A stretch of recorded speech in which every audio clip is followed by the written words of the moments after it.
Councillor Scholar,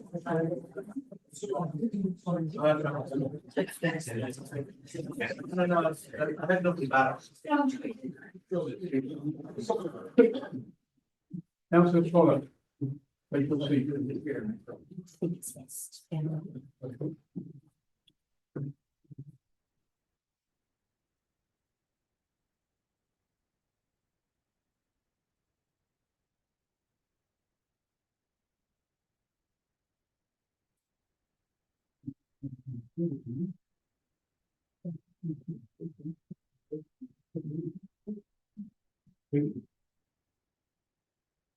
Welcome to this evening's Planning South Committee, the first of 2025. I am Councillor Ellis Brown, and I shall be chairing this evening's meeting. I shall be supported by the Vice Chair, Councillor Lambert, and the professional officers. Thank you for attending this evening. May I remind members of the public, this is not a public meeting, but a meeting in which the public are present. There is not a forum for the public to ask questions or challenge the points raised during the debate by officers or members of the committee. You must not engage with the members or call out during the meeting. If you do and continue to do so, you may be asked to leave.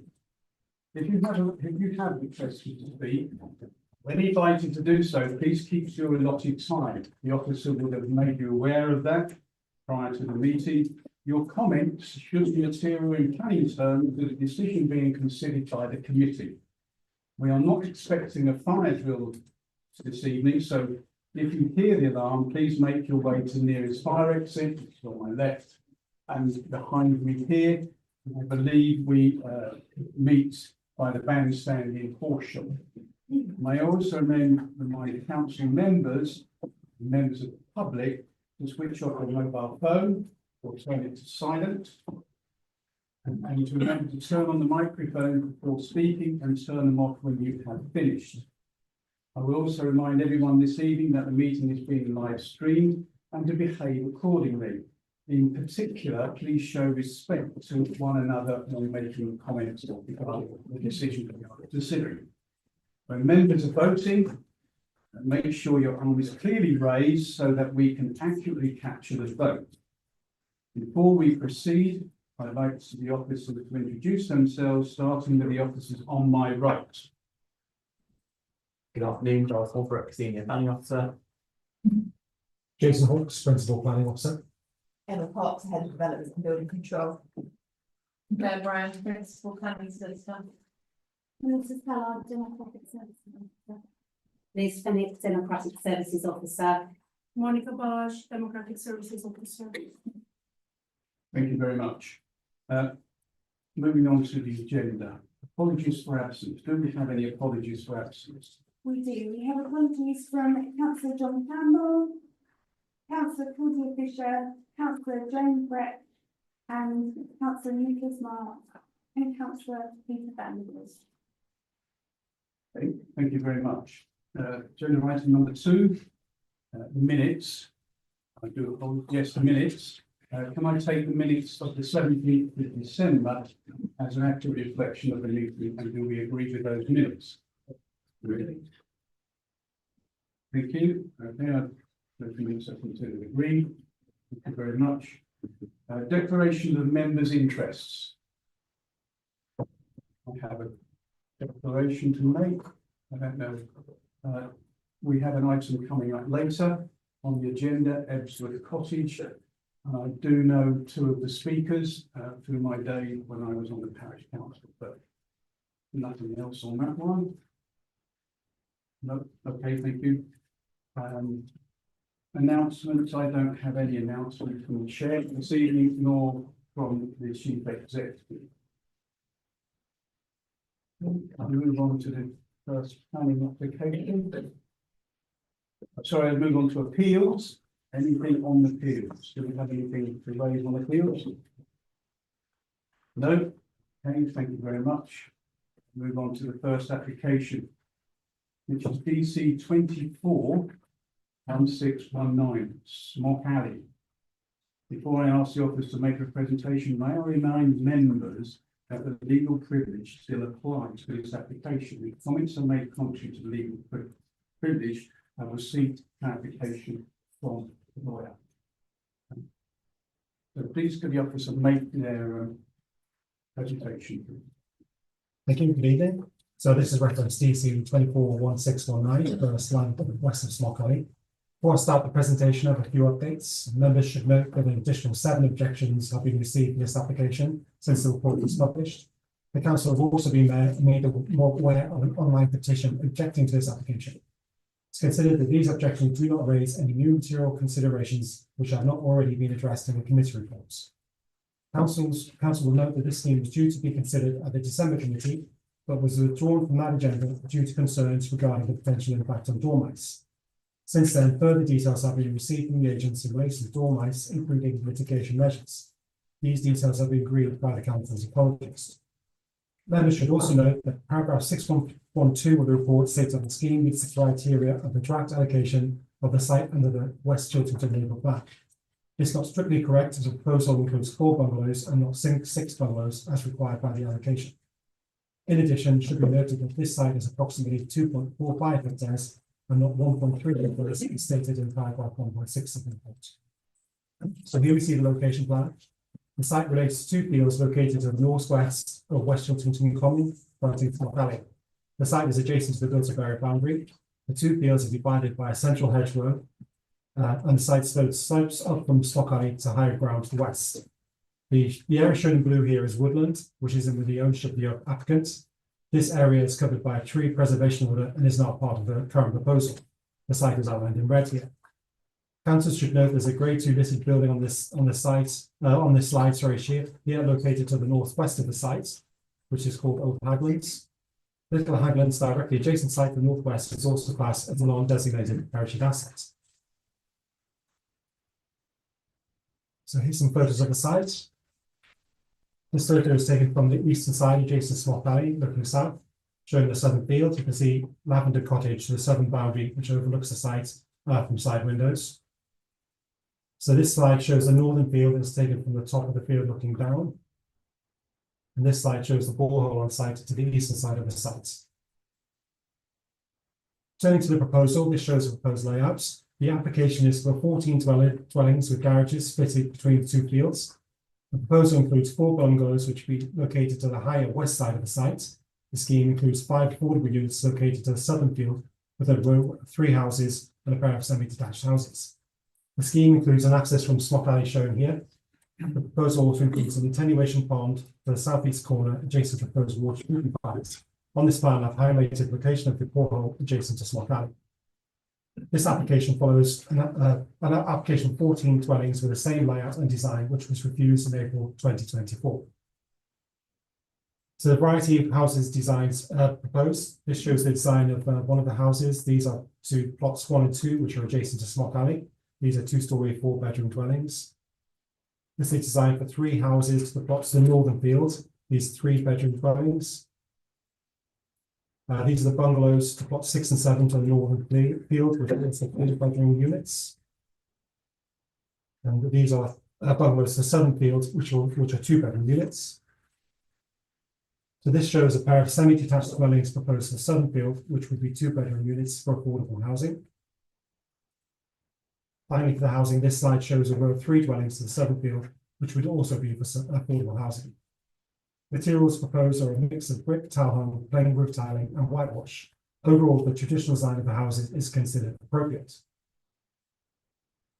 So this slide shows proposed double and single pitched roof garages proposed for a number of dwellings. Cycle stores are also shown here. Each house will be provided with its own electrical vehicle charging point. This slide shows the proposed water treatment plant to the southern boundary. This is a single-story structure with a pitched roof and would have a total height of 4.1 meters. So here we see the proposed layout and landscaping proposed for the northern section. You can see that the scheme includes a buffer zone around the perimeter of the site to set the houses away from the boundary. The slide shows a retained hedge to the centre of the site and the new access onto Smock Alley. This slide shows a chain link fence around the site and hedging to the boundaries of the set dwellings. So this is the landscaping for the southern section. This slide shows more substantial buffers in place and also shows in detail the location of the current and water treatment plant set back from the southern boundary. You can see these houses have been designed to locate proposed housing well away from the southern boundary to avoid any immediate impacts. As stated in the report, there have been 2 dismissed appeals for housing to this site in 2015-2016. These were both for housing to the southern field and were for 21 and 19 dwellings. Both of these decisions are being taken into account in the committee reports. This slide shows the proposed layout for scheme submitted in 2015 under DC 15-1389 for 19 dwellings. The layout is very similar to that proposed in the 2014 scheme for 21 dwellings. Note that with the appeal scheme limited to the southern field, the layout is much more constrained and dense with smaller plots when compared to the current proposal, which utilises both fields. So this slide shows 2 proposed street elevations for the current proposal. The top elevation shows the 3 houses proposed to the northern part of the site. This slide shows a sloping site with a bungalow located to the top of the field. And the bottom elevation is looking onto the front of the site facing Smock Alley and show 3 dwellings proposed divided by the retained hedge. So here's an artist's impression of the proposed dwellings, plots 1 and 2, which is designed with attractive eyebrow performance. In assessing the application, as stated, it's important to note that this scheme is the exact same layout and design as previously refused by the Planning Committee South in April 2024 under DC 21-2007.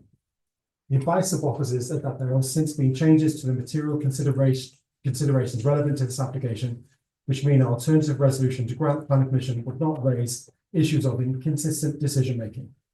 These new material considerations are as follows. Firstly, the committee's decision not to defend the reasons for refusal under the previous identical application at appeal is a material consideration for the determination of this current application.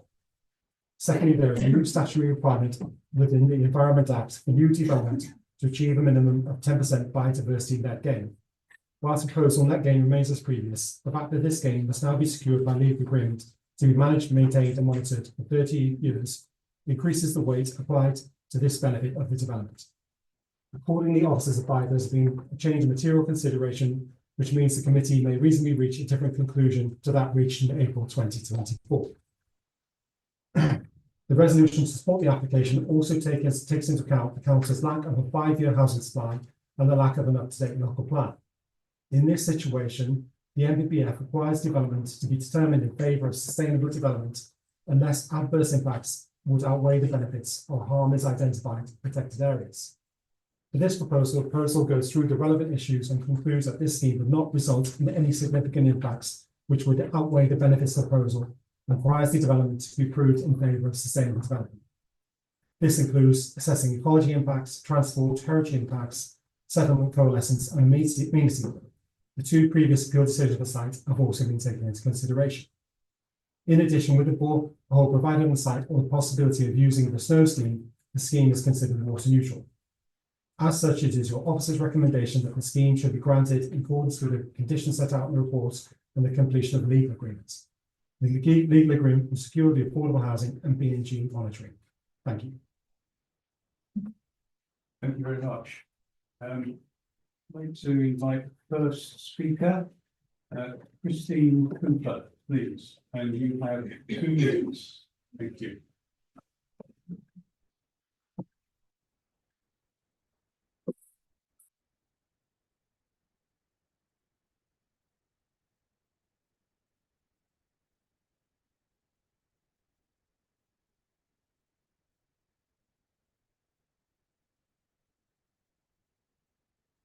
Is did not give approval of a natural inland licence to interfere with bag steps.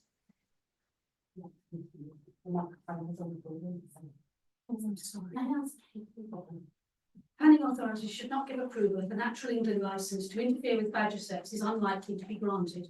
I do not believe a licence will be issued. Part of the main set 1, extends onto land of at least 3 adjoining properties in the Hawthorns. Landowners have made it known to HDC and Natural England they will not grant access. LUC initially proposed a full closure of set 1, despite a large part being inaccessible.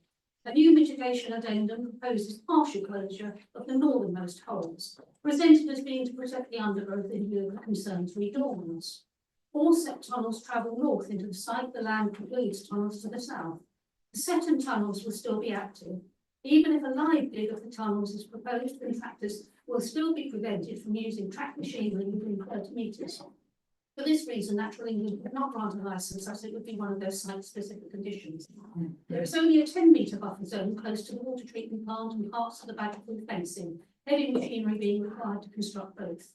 The badger-proof fencing, quote Natural England, this is something we would support being used under the correct circumstances. As long as it is not used to entrap badgers within a certain area, it must be used to exclude them only.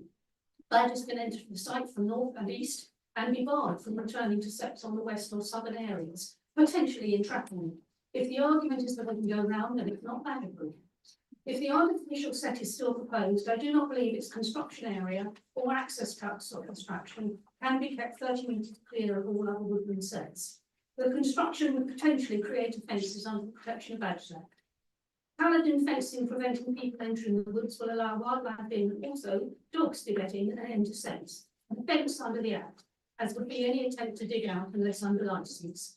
And Hagland's labours will remain unfenced, which is ineffectual to potentially creating more harm. There is no public benefit that outweighs the harm in this application. I urge you to refuse the application again. Thank you. Thank you very much. I'd like to invite Sharon Davis please, to speak, and you have 2 minutes as well. Thank you very much. During the recent plan examination, Andrew Griffith MP clearly highlighted the application's shortcomings, stating it has no merit as a site, it should not be built on. He stressed the disconnect with the adjacent settlement and criticised the council's questionable decision as both legally and procedurally flawed. The deceptive omission of essential dormouse surveys breaches legal standards and deliberately circumvents protective laws. The central large hedge and scrub, including the 110-metre visibility display, are not legally protected and could be removed at any time, posing severe risk to hazel dormouse, bats, badgers and their habitats, leading to further wildlife crimes. Water safety remains unresolved. The outdated borehole report has overlooked crucial contaminant tests, significantly concerning the environmental health officer. The on-site borehole near Smock Alley pumping station significantly threatens our water supply, with Southern Water rejecting drainage plans due to a high concentration of contamination risk to the shared Hyde aquifer, noting during active abstraction, any contamination of groundwater could reach our public water supply within 50 days. This dangerous scheme has been hastily pushed through, critically flawed and incomplete, with officers pressuring for approval. Over 1,150 residents oppose building on this rewilded land. Even the case officer has confirmed its unsuitability, saying this is not a good site. Paragraph 11 of the NPPF's tilted balance does not apply here, as the environmental harms and unsustainability significantly outweigh any benefits. Refused 5 times due to dependence on cars, lack of public amenities, negative visual and privacy impacts.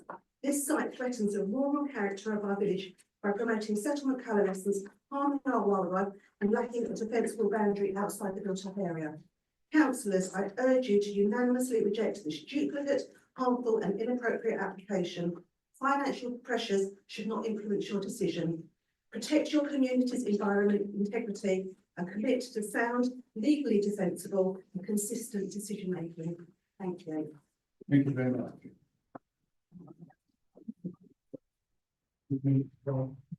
We mentioned at the start of the meeting, anyone else first. I appreciate you've appreciated what the Sharon Davis has said, but if you could keep that to yourselves. Thank you. Roger Finch. Sorry, I didn't hear that. We can't hear you. We can't hear you. Did you actually have the PA system working? Yes. Okay, I'll say it again. Roger Finch, please, you. Excuse me, actually, it's Roger Finch Smith, Dr. Roger Finch Smith, my registered, my full name, Dr. Roger Finch Smith. Okay. Dr. Roger Finch, please. Smith. Smith. Apologies, I only read off my script here. Thank you.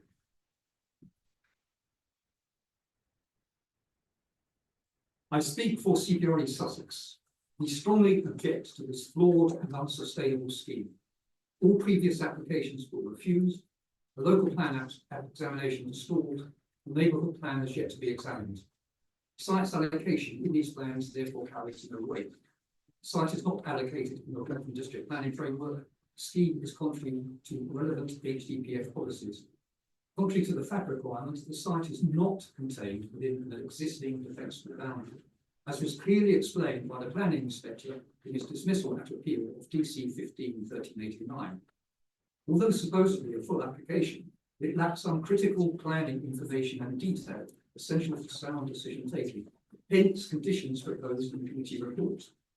This application can however should not be considered without the missing information and detail.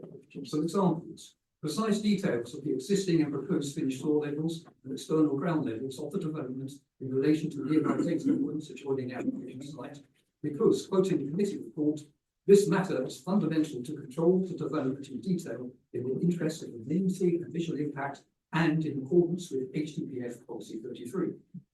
The ecologically sensitive lighting scheme specified by HDC's Habitats Regulations Assessment, September 2023, the acoustic impact assessment on near neighbours of noise that will be emitted by the boreholes pumping and treatment plant, potentially a human rights issue. We note too with concern the lack of an affordable housing requirement, the lack of on-site amphibian, reptile and bird surveys stipulated by Natural England's guidance, the procrastination as a matter regarding the need for a central hazel dormouse survey, and that the development would be car dependent and therefore unsustainable. Please refuse this flawed and unsustainable scheme. Thank you.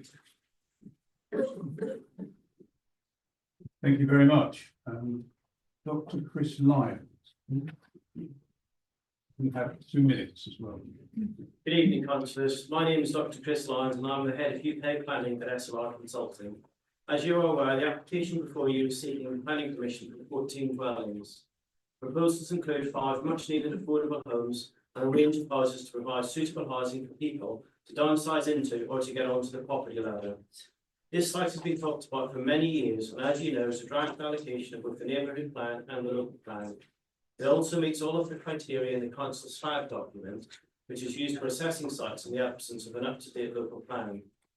Horsham has not been able to deliver its housing requirements recently, and the new NPPF has increased the requirements further, given the chronic shortage of housing in the district.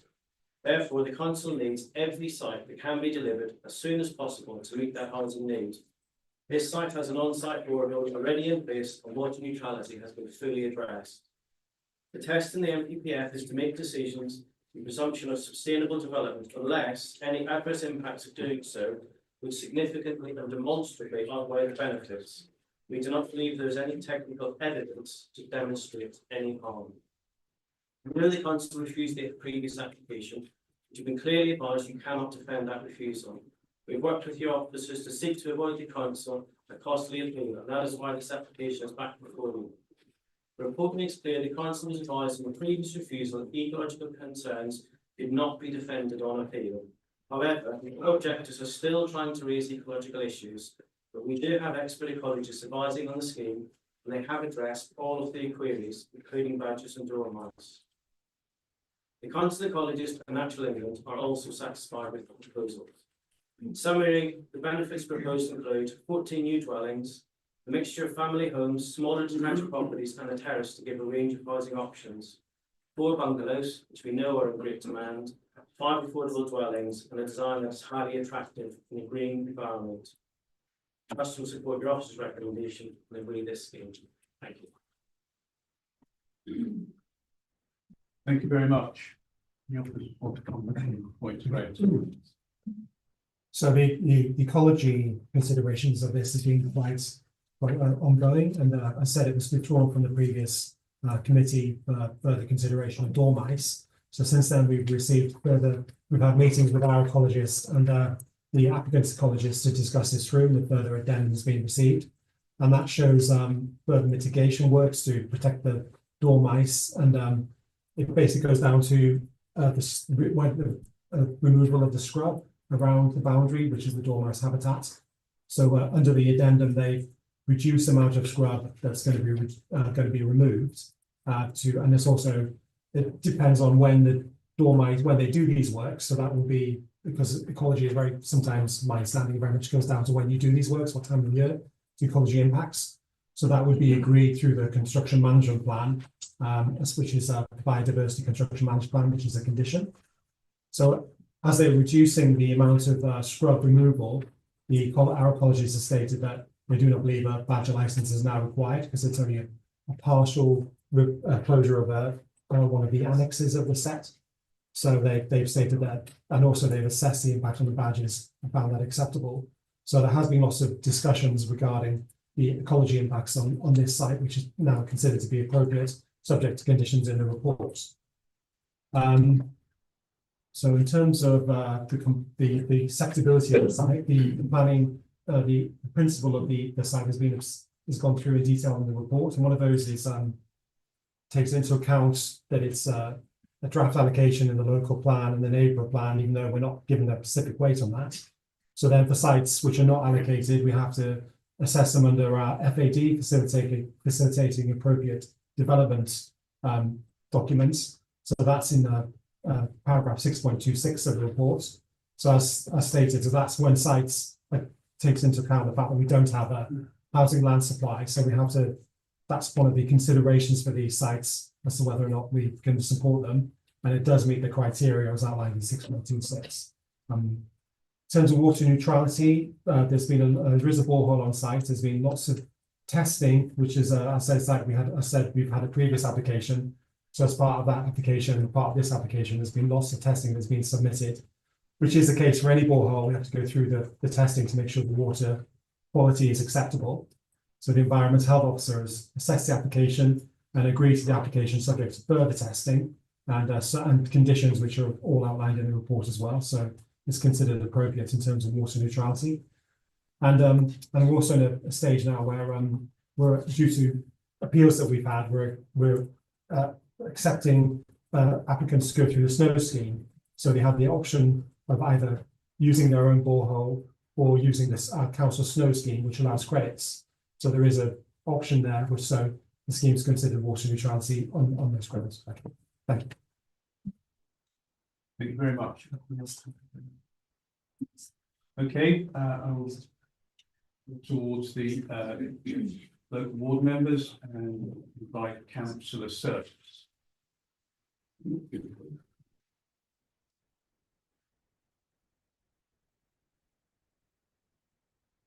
Now, when you called my name just then, Chairman, I was remembering what it's like to play Monopoly, and you land on Park Lane and it's got a hotel in it.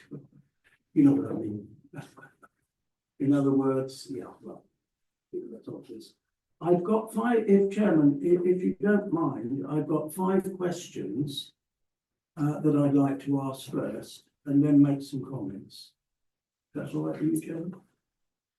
Fine by me. Councillor, was to remind you that you have 5 minutes, and any addition to that is at my discretion. Does that include the questions? You have 5 minutes to respond. Any extension of it is at my discretion, but carry on with your questions, please, councillor.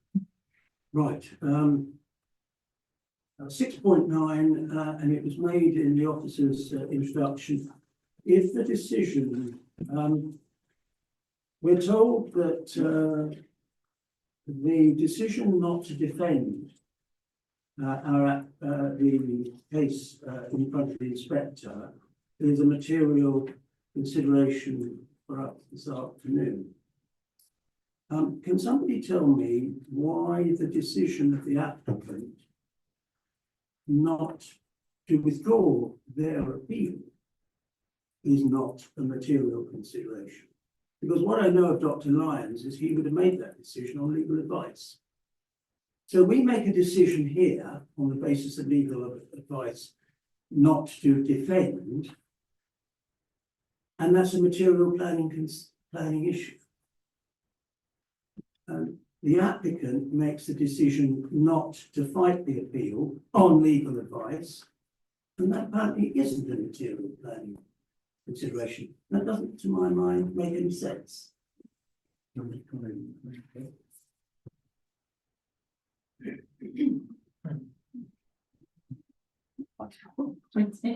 point is The point is that there is a material consideration, and so if that removes our right to decline to determine the application.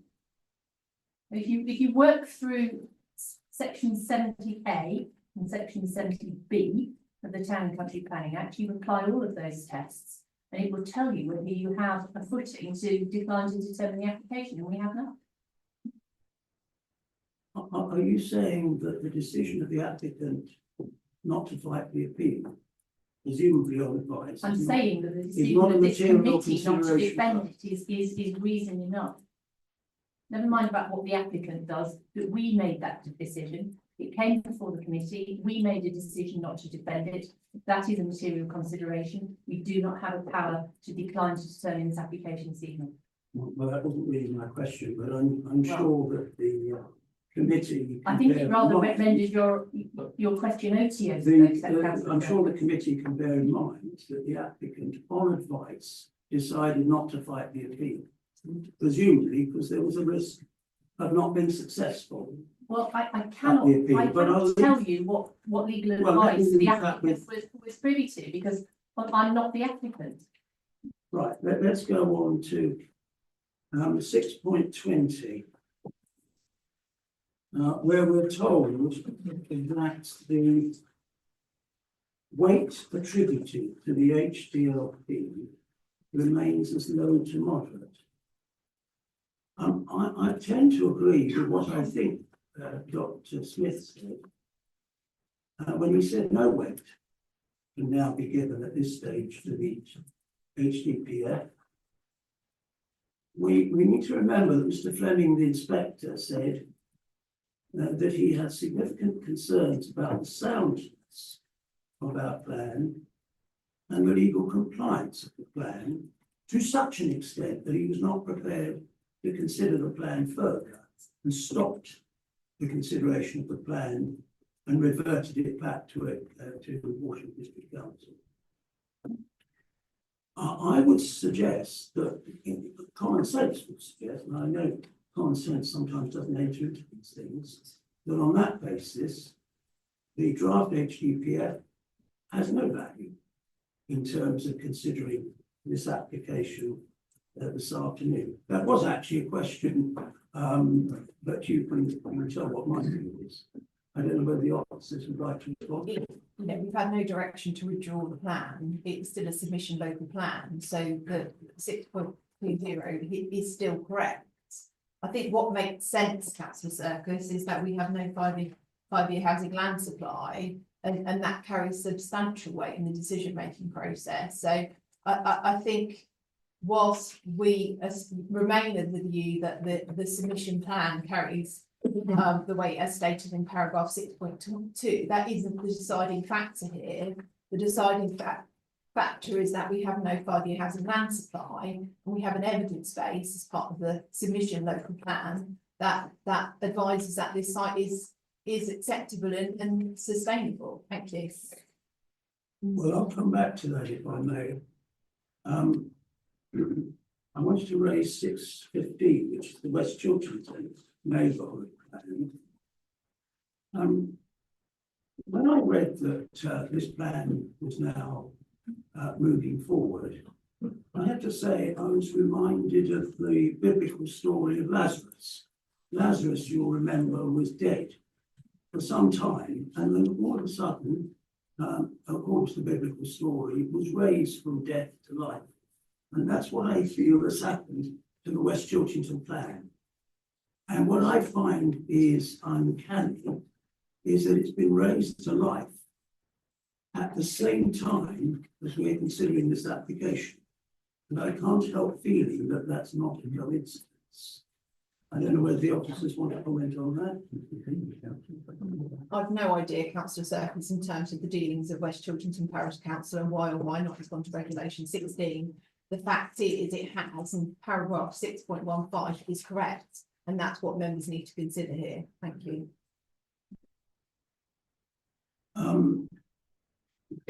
Can I ask about 3.6, please, for the officers?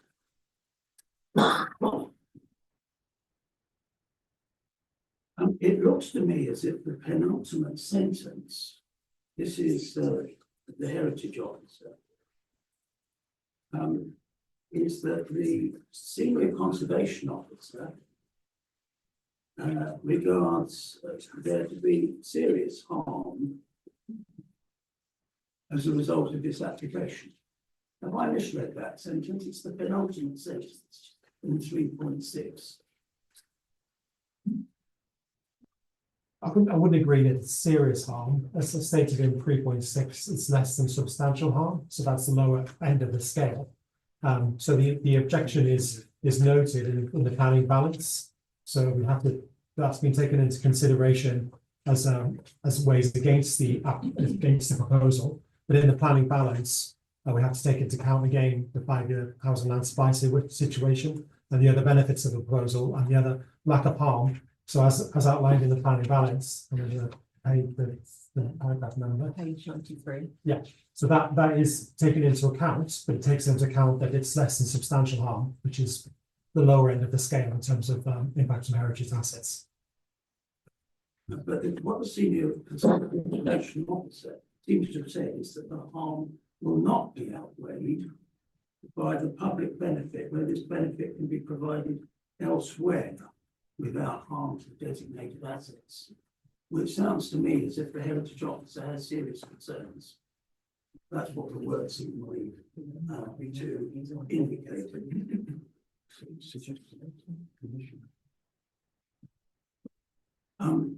My final question in all this, and I hope, Chairman, you'll allow me to make some final comments after I've asked these questions. This is a massively important issue to my residents. This is an issue that I've been involved with since the very first application, and I hope you will use your discretion, will not use it to shut down my contribution on this subject on behalf of the residents. Do you have more questions? Yes. The final question is, how can it be justified to make the committee reconsider an identical application? And it seems to me that this is an identical application to the previous one, when my residents, all our residents, are denied the opportunity, if they get an application turned down and they try and submit the same application, the officers will refuse to accept it. But this is being refused, this is being allowed on the basis of a legal opinion from council. I can't see how that constitutes a material planning consideration when it reflected the opinion we were given by officers when we actually considered the application, the consideration of the application. So in other words, under loss to see, what is the material consideration that allows the officers to accept an identical application back to the committee when the committee's already discussed it?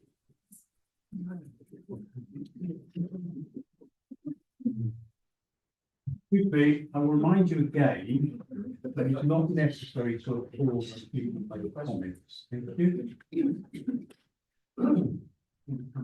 Yes, absolutely. The answer to your question, 6.9, you've already drawn our attention to it. The decision to not defend the above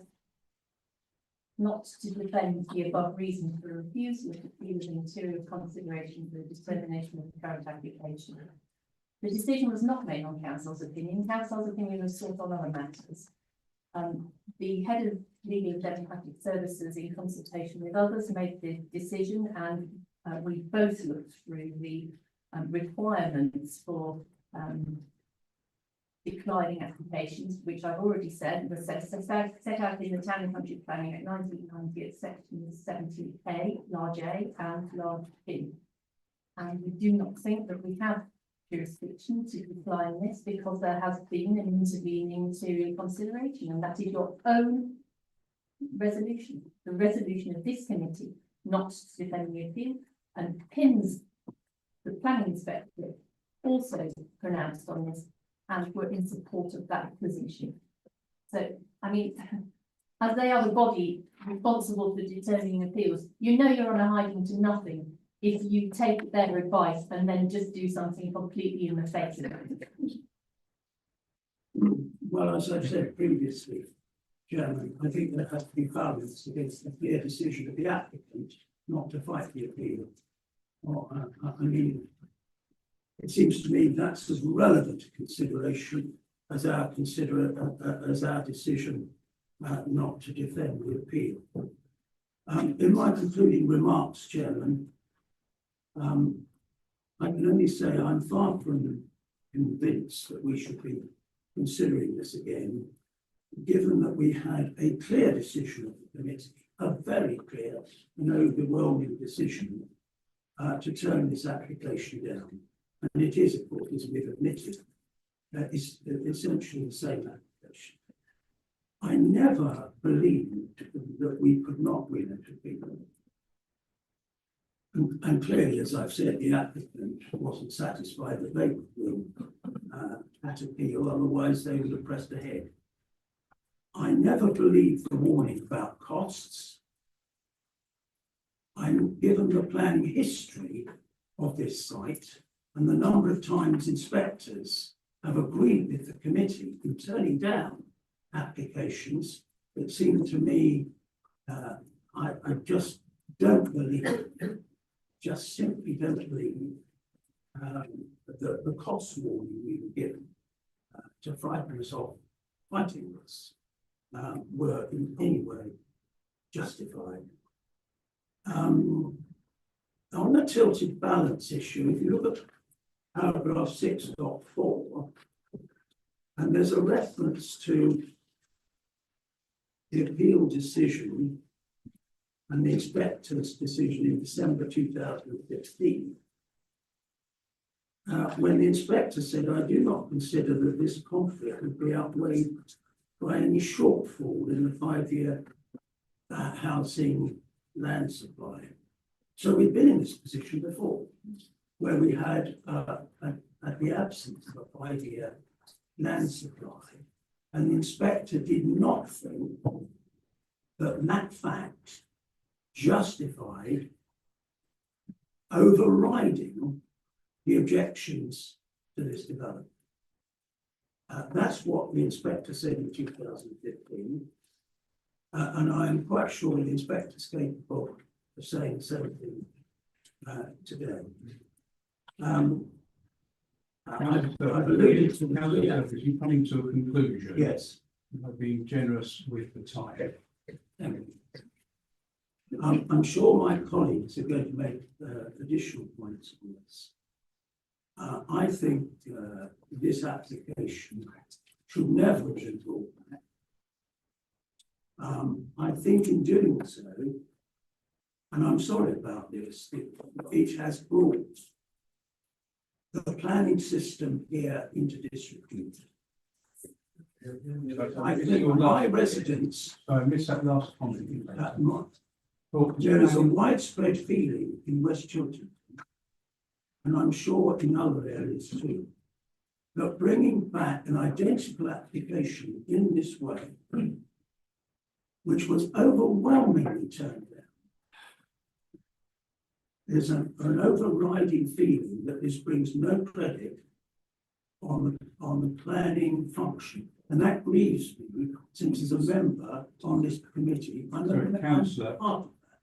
So I just make that point. No, And I think the Councillor, right sorry, thing for us to sorry, do- I'm speaking. When I speak, you listen, sorry. Do not make comments about the planning function within Horsham. It's not material to the decision that we are making this evening. Thank you.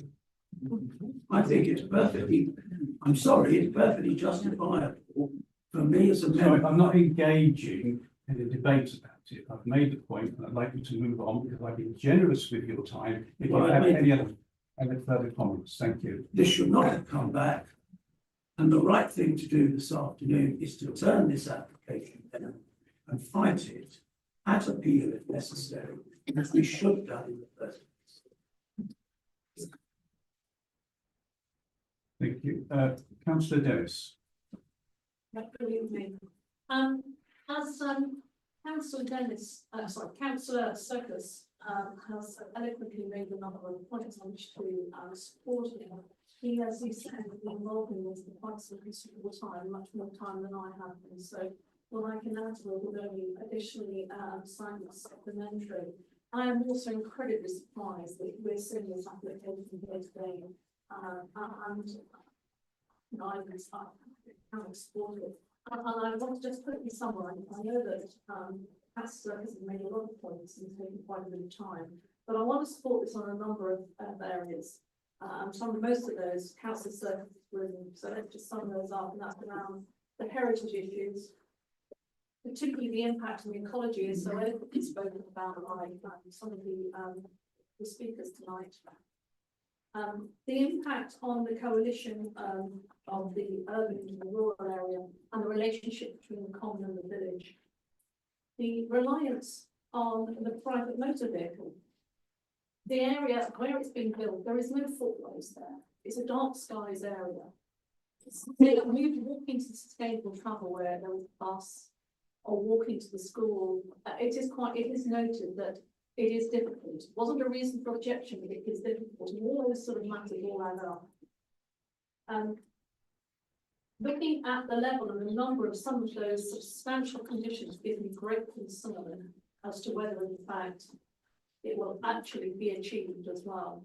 And lastly, the issue of borehole. There seems to me, when reading the papers, it doesn't give me enough confidence that the work's been done to ensure that the work, the pumping station on Smock Alley, when it comes back into force, whether in fact there will be an impact there, whether there is actually an underestimation of impact, given the fact that Sutton Water will be relying probably more heavily on that particular water borehole going forward. So that's what I'll finish on. Thank you. Thank you very much. Right, Councillor Manson, do you have anything to add? Yes, thank you, Chairman. Again, I need to ask a couple of questions first, if I can. You mentioned at the start of this that we're still bound by the confidentiality of the previous application. I felt this was a new application in its own right, and I wasn't aware that this committee had chosen to take matters into closed session again on a brand new application. Do we not have to do that? Yes, Chair, it's not the application that's subject to legal professional privilege, it's the advice itself, which covers matters on both applications. Hopefully that's clarifying that. Okay. Right, well, moving on from that, I would just like to make the point that I felt the treatment of my fellow ward councillor, a senior councillor in this chamber, was fairly combative and barracking, and I do not think he deserved that. He's a well-respected member. Moving on.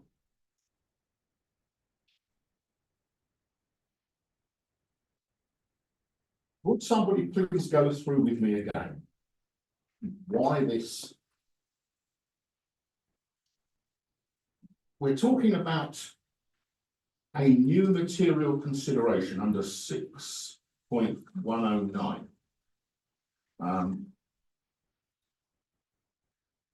The refusal under the previous identical application at appeal is a new material consideration for determination of this current application. And again, I'm just concerned when we talk about material consideration. I was under the impression it was an opinion, and that then goes on into 6.112.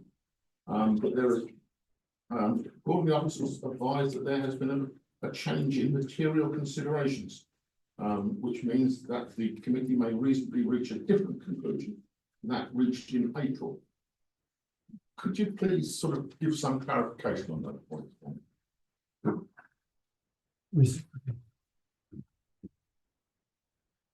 So, in the previous meeting, which was the same as this one, apart from this now has different requirements of B&G. This is the same proposal. This was refused in 2024 for landscape, I think I remember settlement coalescence, ecology, and I can't remember exactly now, but it was, and that was appealed. So as under the requirements of the appeal, we had to make an assessment about whether we could defend those reasons for refusal. So that went to committee, and it was determined by this committee that we wouldn't defend that appeal. So the fact that we have decided that we wouldn't defend the appeal, but then that appeal was then withdrawn. But that decision of the council to not defend that appeal is now a consideration for this application, which is effectively the same as previously. So I hope that makes sense, because council's already decided to basically to overturn its reasons for refusal that it wouldn't be able to defend it. And ultimately, that's because you should only refuse an application if you can defend that and sustain that appeal, and that's the position of the planning system. Thank you. Thank you for that clarification. I will obviously disagree with you. I think we can defend, and that we should have defended those reasons. But there is clearly a determination to push this through by the officers. So I will stop. Councillor Manton, I significantly refute that. We're here as professionals to give our professional opinion, and that is the sole purpose we're here. We're not here because we want to do anything. We're here because we are members of the Royal Town Planning Institute. We abide by their code of conduct, and we are here to give our professional opinion. So any kind of accusations along those lines is completely unfounded and untrue. Thank you. I would remind you, one of the Nolan principles in a public office is that you should show respect. It includes to the officers as well. Thank you. And also should show honesty and integrity.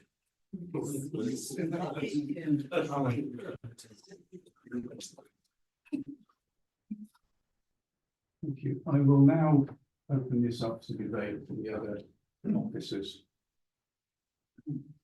Members, sorry, apologies. Josh, Councillor Potts, sorry, apologies. No, thank you, Chairman. Josh is fine. I just want to quickly come back on the monitoring officer's comment that PINs themselves have supported our decision not to defend that appeal. Well, we know that our local plan had successfully passed their health check by PINs themselves, yet now Mr. Fleming. Sorry, I'm just going to stop there. I did not say that. What I said was that the chair, the PINs said that it would be a material consideration. Yeah, so just to be clear, Councillor Potts, PINs didn't say anything about us defending or not defending the appeal. When the council submitted their statement to the planning inspectorate saying we weren't going to defend it, and then the applicant said they were looking to withdraw it, the planning inspector said the council's decision to not defend it would be a material consideration if they were to submit a fresh planning application. So that was the context of that conversation. Thank you. Thank you for clarifying that. For some reason wasn't clear at the time. Nevertheless, I think planning inspector's decisions are notoriously inconsistent. We know that they operate in an incredibly grey area. And at times, I think their decisions often come down to what side of bed they get out of. So you should just bear that in mind. Thank you.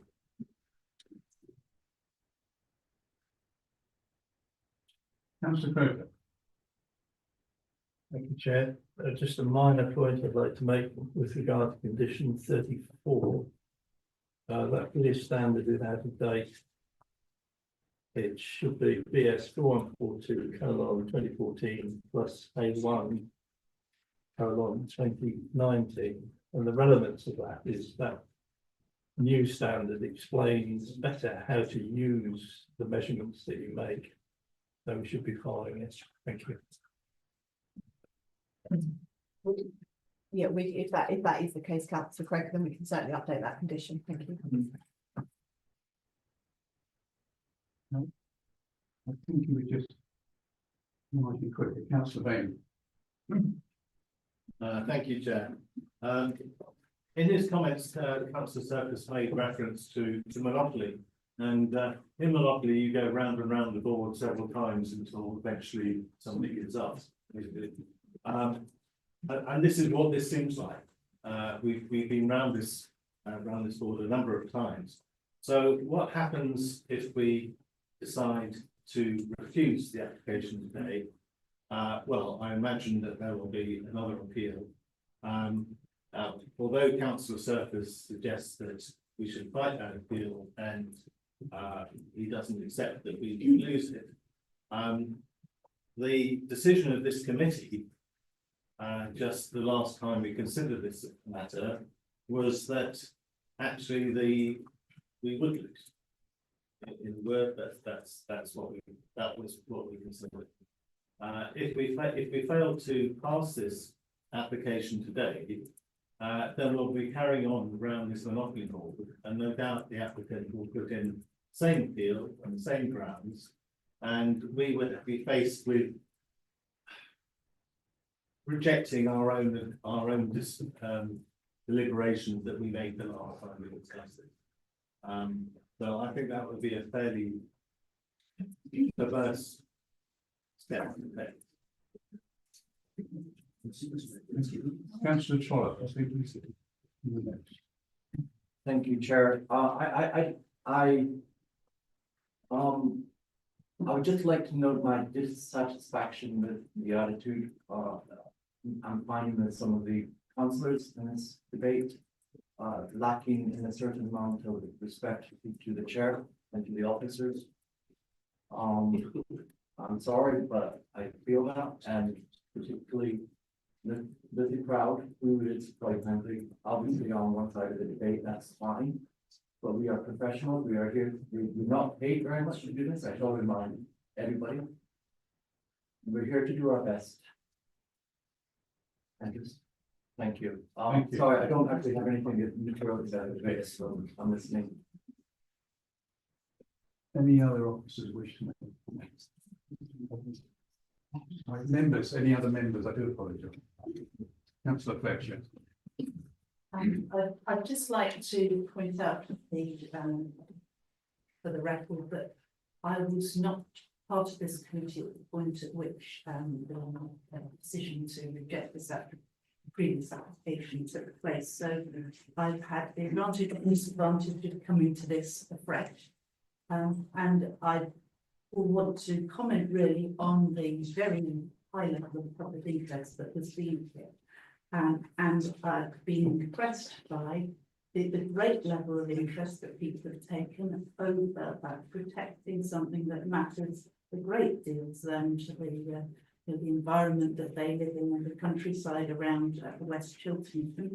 I think we can be confident that when we come to make our decision here, that we have all thanks to the efforts of the members of the public and the work of the ward members, that we have seen thoroughly explored all the arguments as to why this application might not be passed. The officers have taken those on board and gone into them in this huge detail. We're also bringing to this decision our experience sitting on this committee and in some cases planning committee north as well, looking at a range of other applications that are also being determined under the tilted balance. And this is a very tough position that the council finds itself in. Through essentially no fault of the council, we have been left without 5-year land supply. And this means that the hurdles for refusing a planning application where there are problems, where it conflicts or partially conflicts with some policies. Are those the hurdles to be able to reject an application are very much higher than they would have been otherwise. It's really unfortunate we don't have a new local plan yet. Not the place here to go into it, but it is relevant to note that although that only has very limited weight in our decision making, the process of evaluating the different sites across the district was gone into very thoroughly as part of the preparation for that emerging local plan. And this site was evaluated along with many others. So it's not a unique position to be in, to have a site like this that's outside the built-up area boundary, which is now facing development. And we have all seen other sites like this, and we have all seen not necessarily so diligently supported by as many residents, although in some cases it's not a lot different. We've all seen other cases with similar, or in some cases greater reasons that are way against development than we're seeing here. And I would pay tribute to everybody who has fought tooth and nail to explore every possible avenue to make sure that we are not giving permission where we should not be giving permission. But I have to say, I've read the paperwork, I've read the emails that many people have sent to me, I've seen the petitions, I've compared this with other cases, and on the evidence that I'm hearing so far, my opinion is that this is an application that on planning grounds, and this is a legal decision-making process that we're in, on planning grounds, the arguments, whether or not you like it, and I know many people don't, the arguments weigh on the side of passing this application. Thank you. Any other councillor wishing to speak?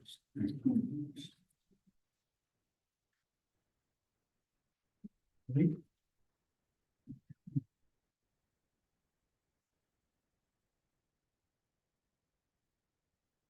Right, we will move to voting on this. Point of order, Chairman. Yes, you're correct, Councillor Circus. I should come back to the board members. I do apologise. Well, I wasn't actually going to make that point. But since you have, I'll just say that since I've been at least demonstrating that I do read reports, and it's generally some members don't read reports. It's interesting to note, and I should have made it earlier, in 610, we read that residential development would conflict with the requirement of policies 1 and 2 of the HDPF. And then we have this curious wording, and as such, in strict policy terms, is not acceptable. Why has the word strict been put in? The word strict seems to almost to say, yeah, it's just technical. I mean, it's either acceptable or it's not acceptable in policy terms. And yet the word strict has been slipped in here to suggest, oh, well, it's only a technicality that something doesn't conform with policy. Have I misread that? It obviously our current local plan is our water district planning framework, which is some years old now. But obviously, if you were to consider it in accordance with that, it's outside the built-up area boundary, and therefore it doesn't comply with that plan. But as we know, our housing policies are out of date because we don't have a 5-year plan, we don't have a 5-year housing land supply. So therefore, when that's the position with your policy, you then are directed to the National Planning Policy Framework and the policies within that. So that's why it is the wording as it is, because it doesn't technically comply with our our current local plan, but our current local plan is out of date regarding the relevant policies for housing. I hope that makes sense, councillor Circus. Well, the reason I wanted to speak was to request a formal vote as opposed to a show. A recorded vote. Before we go there, I'll bear that in mind. I wondered if do you have anything else further to say? I think it's all been said. Okay, do the other board members wish to make any? All been said, Okay, thank you. Okay, we'll go to the vote. So, As- Chairman, we need a seconder for the Yes, recorded vote. please. Thank you. So councillor Manson, all those in, all so, those- so if we're doing a recorded vote, I'll give Mayor, Okay. Members, if you're, once it's called out, if you can say for, against or abstain for the decision. So councillor Mark Bainham. For. Councillor Philip Circus. Against. Councillor Paul Clark. For. Councillor Mike Croker. For. Councillor Joy Dennis. Councillor Len Ellis Brown. For. Councillor Victoria Finnegan. For. Councillor Ruth Fletcher. For.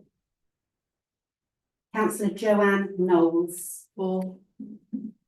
Councillor Lynn Lambert. For. Councillor Alan Manton. Against. Councillor Roger Knoll. Against. Councillor Jill Perry. For. Councillor Josh Potts. Against. Councillor John Trollope. For. Thank you.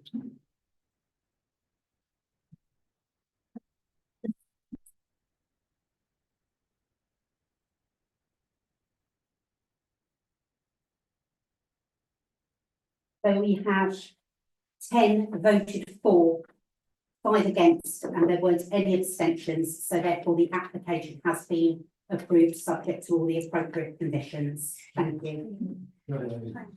Shame on you. Would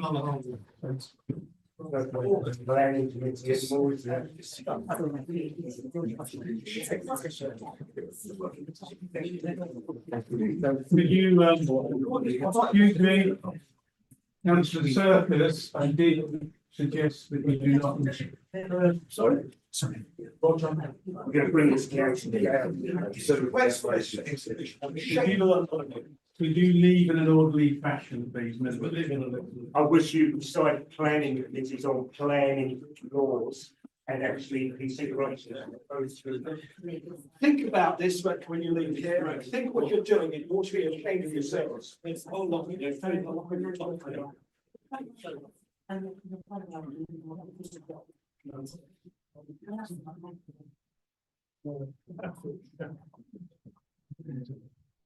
Yeah, you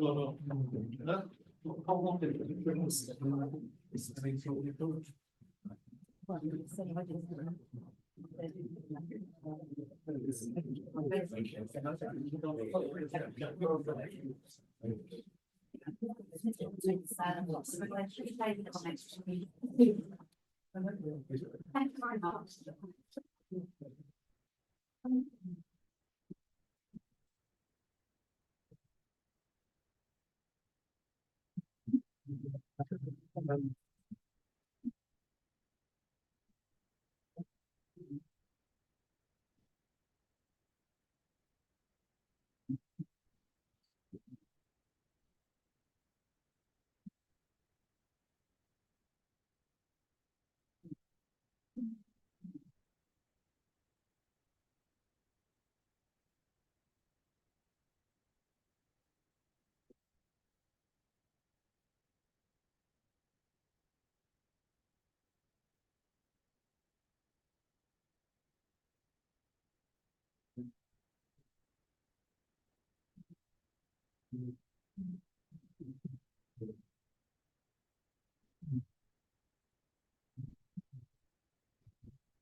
Sorry, could we grab a quick cup of tea and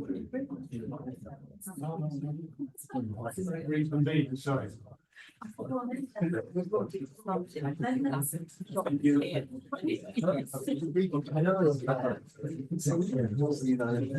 John. I'm going to take your seat. Sorry, I thought we were. Okay, sorry, I'm persuaded that we should have a 5 minute break. Thank you. There you go, sorry.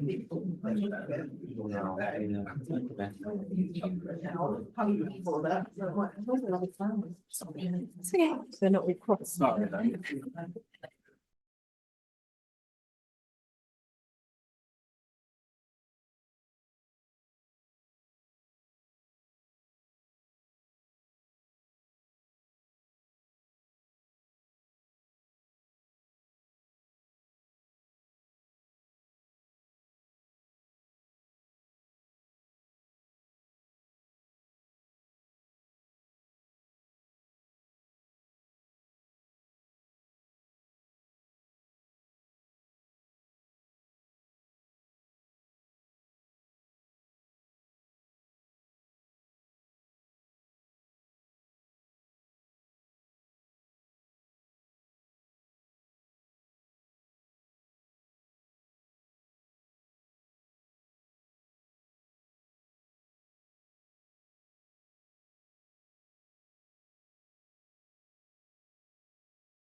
Just waiting for that.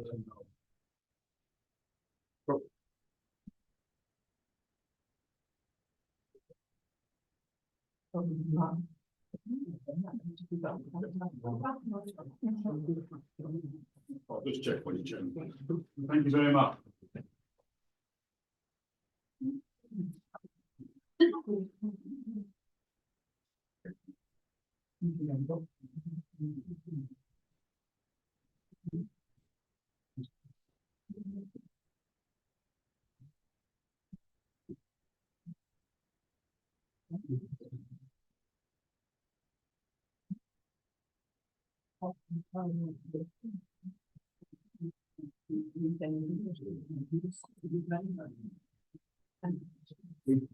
Okay, thank you very much.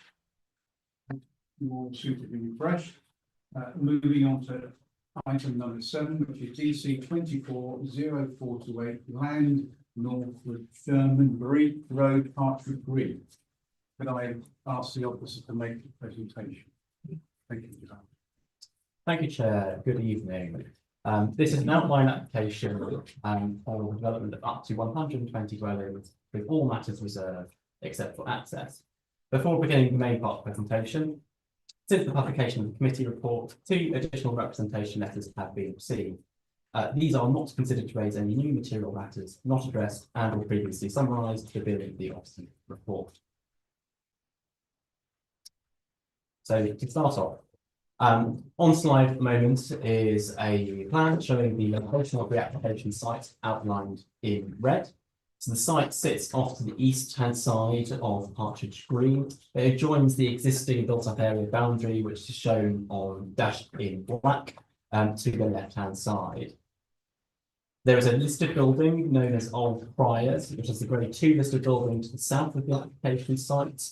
And an adjacent allocation, which is the PG2, land north of the rise, for the development of up to 55 dwellings. That scheme is shown for context. It isn't a part of this proposal, but it does assist to understand that these proposals are close together.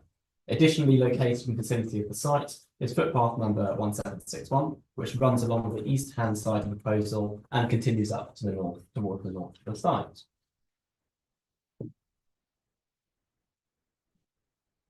Slide showing the physical context of the application site. So the site is currently divided into 3 fields, all of which are currently in agricultural use. The largest of those is the northernmost field, which is maintained as grass paddock.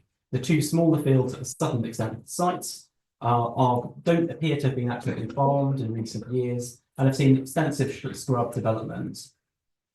The site otherwise features well-established treed hedgerows to its perimeter, particularly to the north and east, and is not prominent within countryside views to the east and to the north.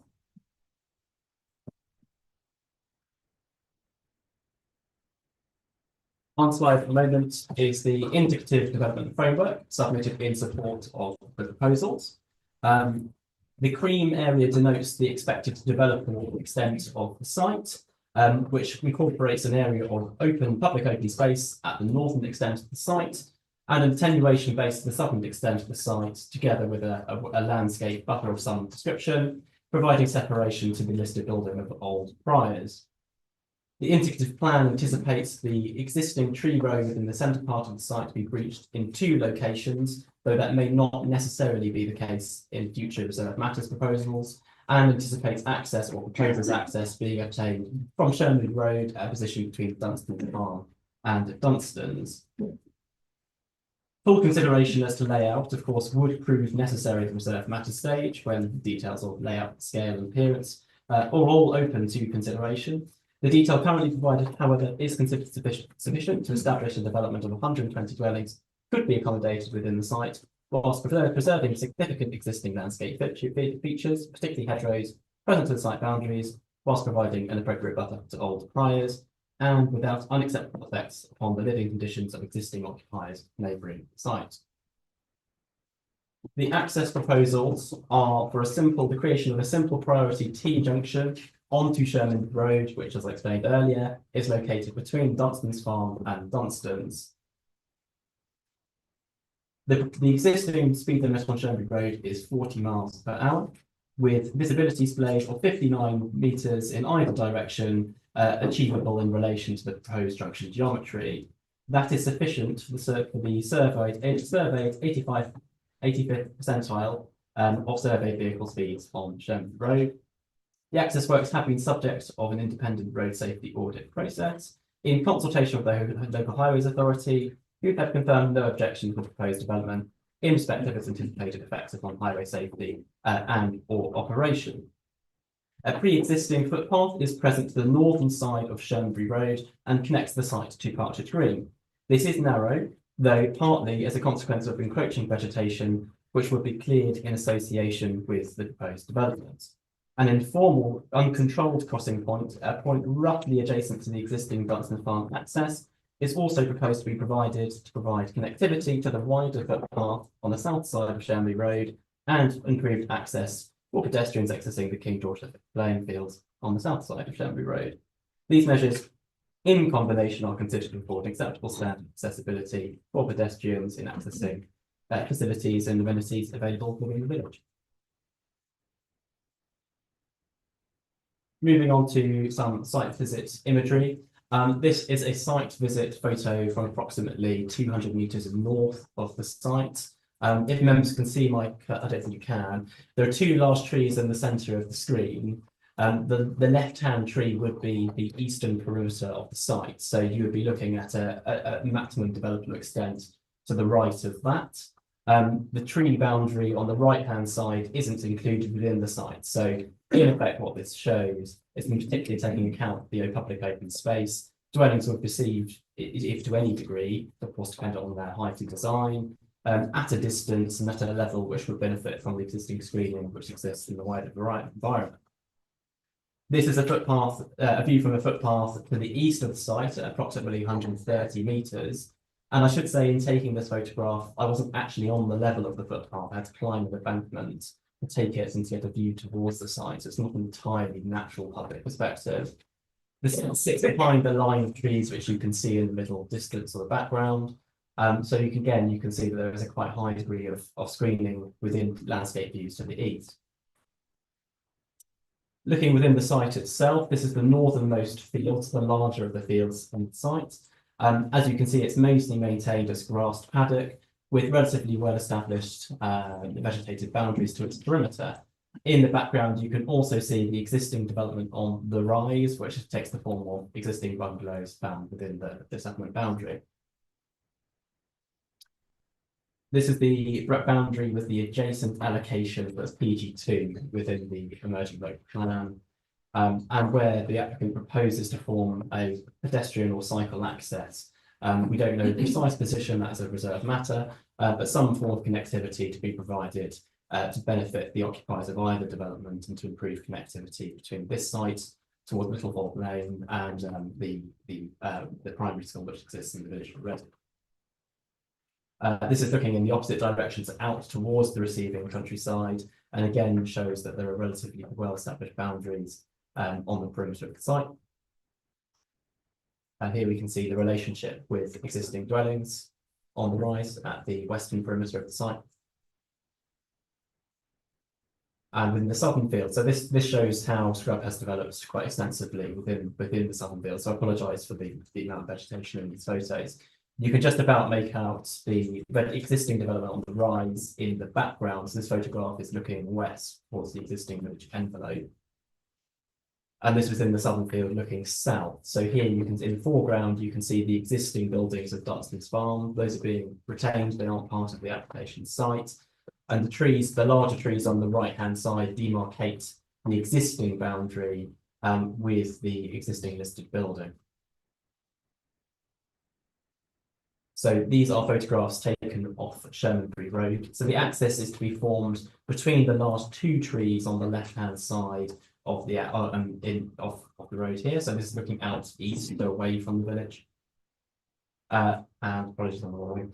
And this is the contrary view, so looking back towards the village from the east, with again the access to be on the right hand side. And it should be noted those two large trees that it's shown on the left hand side are both to be retained as part of the proposals. That's a known commitment. And here you can see the condition of the footpath, so you can see the degree of encroachment which various vegetation has established over time. And lastly, I should mention that this application follows a previous decision made in 2023, which is made under delegated authority. So two grounds for refusal were stated. The second was the absence of a Section 106 legal agreement to secure affordable housing, which is a procedural requirement. So it's addressed in this recommendation through, in effect, the recommendation that Section 106 is completed prior to a grant of planning permission. And the first relates to the concern that the proposed development would not achieve water neutrality. As explained within the report, though, we have had in the interim several significant appeal decisions which address the acceptability of the use of Grampian style conditions to address water neutrality, and that follows through to the recommendation which is being made today, as that is considered to represent a significant change in circumstance. Other than that, though, it should be noted the previous scheme was not refused on any other ground and considered acceptable in every other respect. So those conclusions, of course, are relevant to the decision we make today. Thank you very much. Thank you. Councillor Finnegan, you if you need to stand up, please do so. Okay. Move to the first of the speakers, Steve Bramwell. You have 2 minutes. Thank you, Mr. Chairman.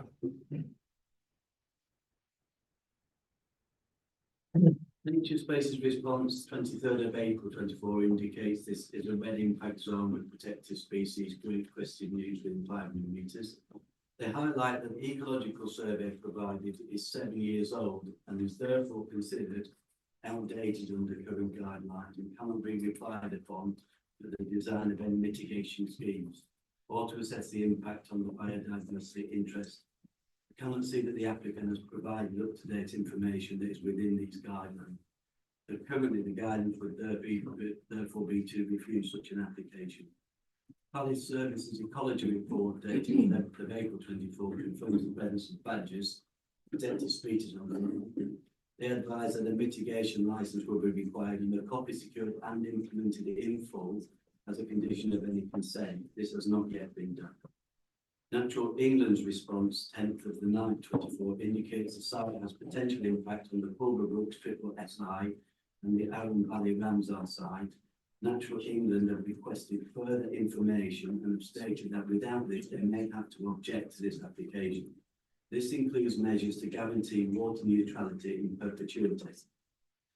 Natural England pointed out that the scheme involves the purchasing of water credits, which is on a first come first served basis and is therefore not a guarantee that these credits can be obtained.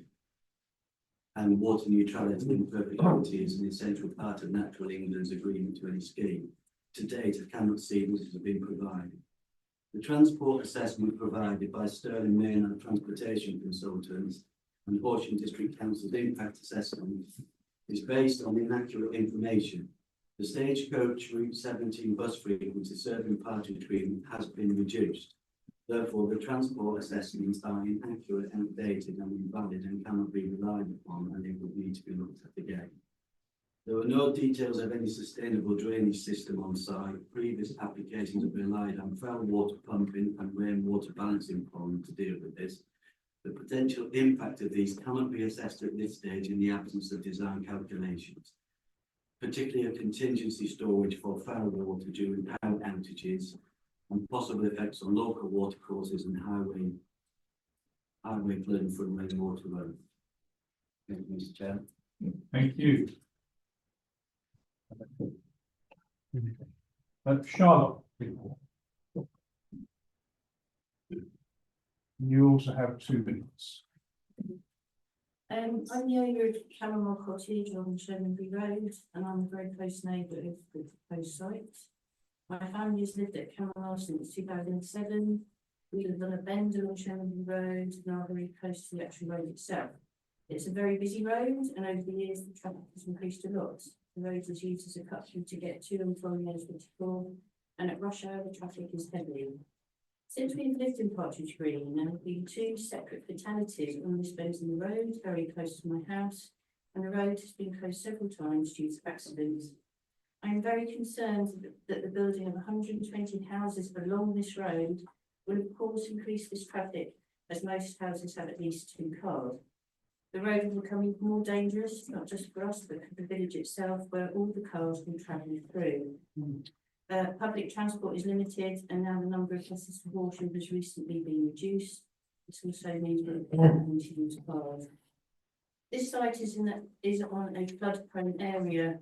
The streams and ditches that lead to the local rivers will not cope with the extra volume of surface water the building work will produce. The increase in houses will have a negative impact on local wildlife, disrupting and destroying their habitat. Partridge Green is the haven for owls, deer, hedgehog and protected species such as bats and nightingales. This application has already been rejected on 3 occasions since 2017.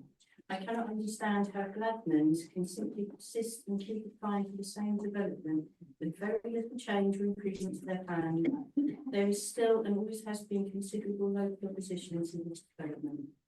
Thank you. Thank you very much. Rupert, please.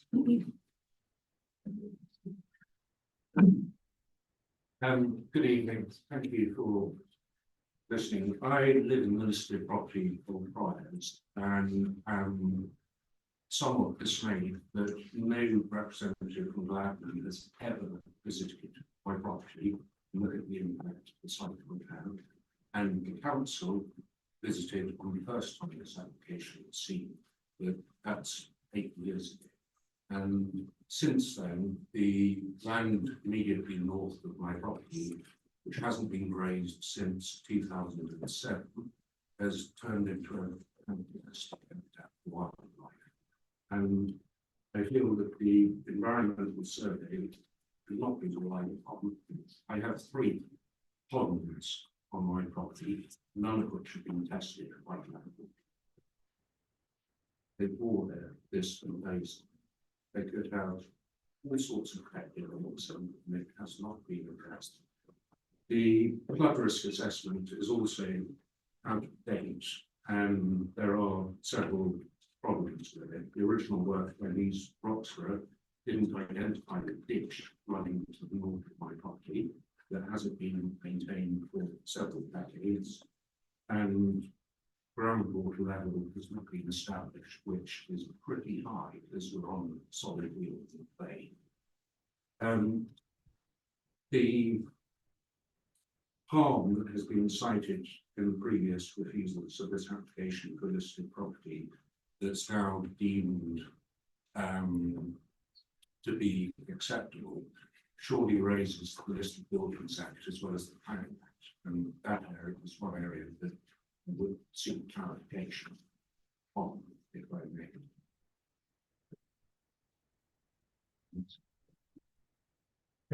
Thank you.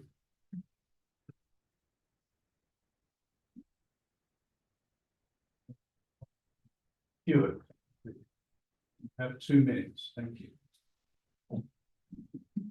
Good evening, members. Thank you, case officer, for his site report and presentation. This is a sustainable location with good close access to the services and facilities of Partridge Green.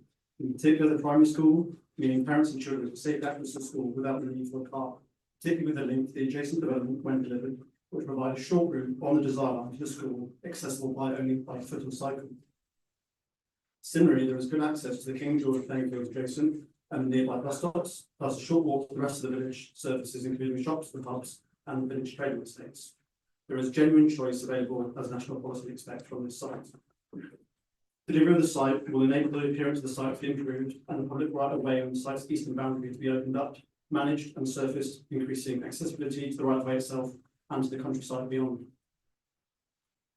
Similarly for the unmanaged vegetation on Shrewsbury Road, which will be resolved with the application as Mr. Holbrook highlighted in his presentation. There is protection will be ensured for the Arun Valley SPA with regards to water neutrality, something that's confirmed. And as you'll know, this site was in the council's plan that it resolved to submit for examination. The site complies with its policies and those of the neighbourhood plan in West Grinstead. This planning application provides the framework for a high-quality design-led development, taking careful consideration of the surrounding landscapes of Partridge Green and appropriate offsets to neighbouring properties and features. There's a demonstrable need for housing in the district. In the emerging plan and the latest evidence of need, the application provides 45% affordable housing. That's opposed to the lower adopted requirement of 35%. That is 54 dwellings for real people in real need of somewhere secure and safe to live, as well as the numerous benefits of market housing, the market housing will also deliver. The site will manage and attenuate water with an allowance for climate change. There is no risk to flooding downstream and will be appropriately drained to Shermanbury Road. Thank you to the members and the officer for your careful consideration of the application, and I respectfully request the grant plan permission for this planning application. Thank you. Thank you very much.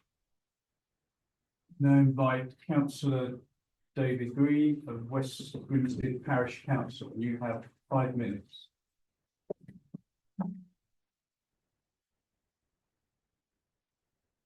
Thank you very much. This is the 5th application by Gladman for this site. They date back to 2016. West Grinstead has opposed all of them. Really without saying, actually, they've all been refused by East Grinstead. Obviously, latterly, this has run alongside the emerging local plan. We've had an uneasy relationship with that because the original Regulation 18 version included but Barn, 3,500 new homes. It would also have upgraded Partridge Green from a medium to a large village in the settlement. Finally, it would have allocated potential 200 new homes to Partridge Green and an extension to the Star Road industrial estate. So we were fiercely opposed.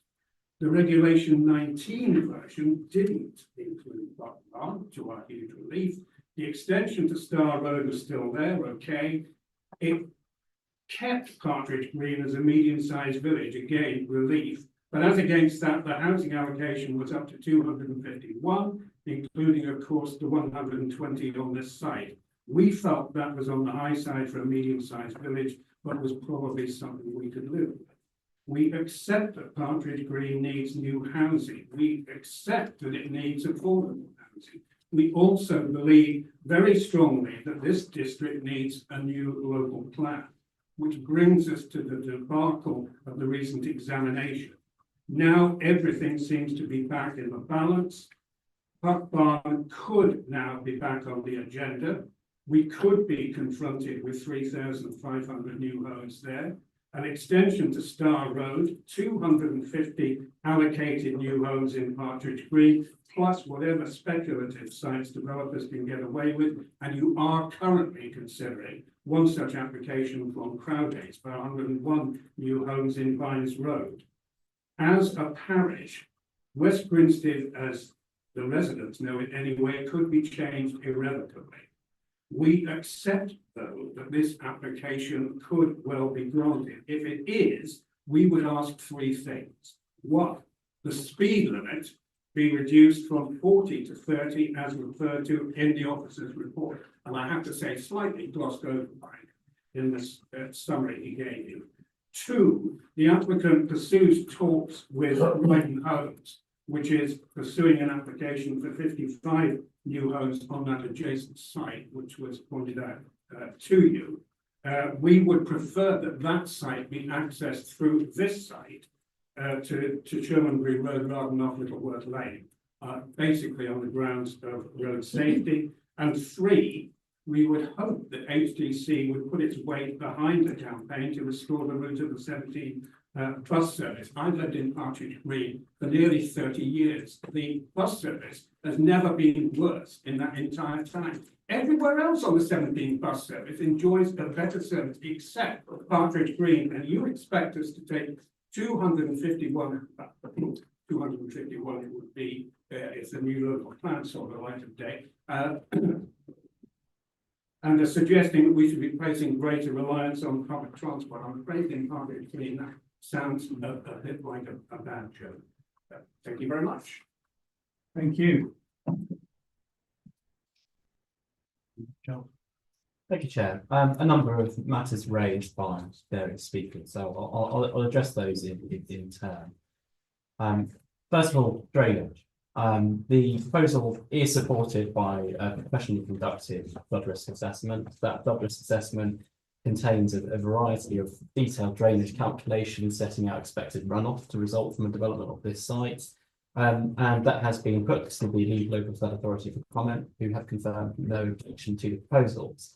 At this stage, at the next outline stage, therefore, we have no issue or concern with flood risk on the site. There's no evidence the proposal would exacerbate or render any other land at further risk of flooding. But of course, it does follow that a reserve matters stage, when we have details of layout and appearance and scale, that those will have to take account of the calculations currently conducted, and we'll need to see the coordination between drainage and other components of the scheme. In respect of ecology, there are a number of comments that were raised. We do have up-to-date surveys for protected species, in particular for badgers, for hazel dormice, for reptiles, and with the exception of great crested newt or GCM. So condition 4 secures the mitigation as accepted by our ecological consultants, place services in respect of dormice, bats, reptile and badger. In respect of GCN, recognising the out-of-date nature of the GCN surveys, and that is accepted within the officer's report. Condition 7 recommends on a precautionary basis the species licence will be required and secures detail of relevant mitigation unless fresh surveys for GCN reveal their absence. That approach accords with the advice provided by Nature Space, so the licence operators for GCN within the district, and is ultimately not dissimilar to the approach taken within condition 16, which anticipates a scenario where development does not commence within a period of 3 years, and therefore a need to undertake further fresh surveys at reserve matter stage, for example, might arise. So in that respect, the ecological terms of the proposed development is considered to remain acceptable. In respect of effects on the Arun Valley sites, so in respect of water neutrality, of course, the recommendation being put forward is on the basis of a Grampian style condition. It anticipates the possibility of access to snows within the lifetime of permission, or an alternative form of mitigation being presented and approved by the council in advance of the commencement of development. So when an adverse effect might arise, that approach is very closely analogous to 3 very significant appeal decisions which have been made since the last determination on the site, and were ultimately found both to be consistent with the authority's duties under the habitat regulations and with government guidance under the PPG in respect of the use of Grampian style conditions. To suggest that a Grampian style condition isn't an acceptable format would be to repeat those arguments, and in the view of officers would prove unsustainable at appeal. In respect of highways matters, we do have a detailed transport assessment in support of the proposals. An independent road safety audit was conducted in advance of the application being made. That was put to the local highways authority, who have confirmed no objection to the scheme, and the proposal before us currently reflects the recommendations made within the road safety audit. The one exception to that is in respect of the repositioning of the 30-mile-an-hour speed limit. It was mentioned by a speaker that it wasn't addressed in my presentation. That was accurate, but it is covered in some depth in my report. What members have to consider in requiring off-site highways works to be undertaken is Civil Regulation 122. That provides, in order for an obligation to take effect or to be justified, that obligation will need to be necessary to make the development acceptable in planning terms. And necessary to make an application acceptable in planning terms is more than a mere benefit. It has to be more than something which would improve local conditions. It has to be something which is distinctly necessary. Position is, as reflected within the views of the local highways authority, that in their view, that repositioning of the access, or not the access, sorry, the speed limit isn't necessary to provide a safe means of access, but that is afforded through the junction design, through the expected visibility displays, and completion of other works that are detailed within the road safety audit. So the view of officers is a very simple one, which is to say that there might be some advantage in repositioning the speed limit.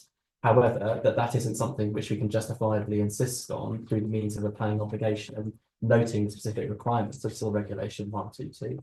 So in that respect, I hope that gives some context to our recommendation in that regard.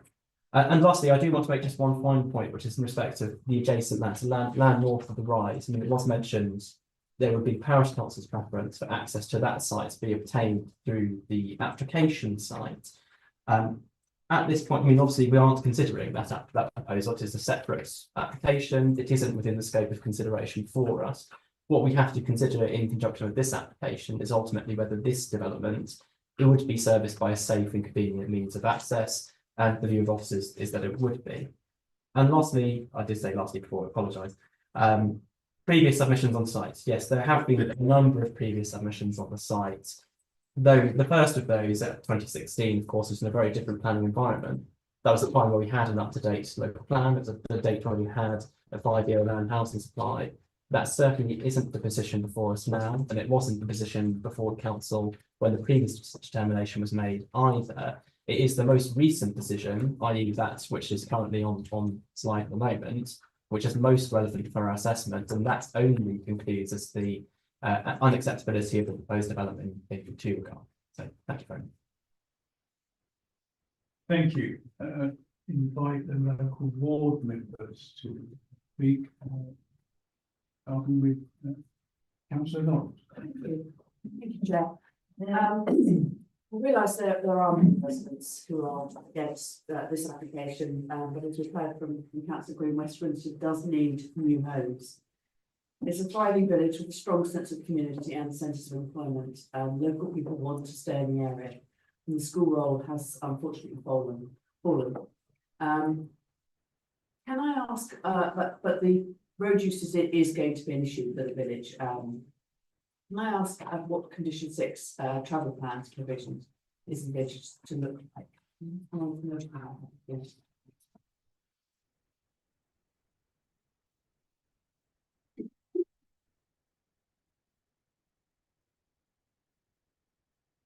Point of clarity, condition number 6. Yeah.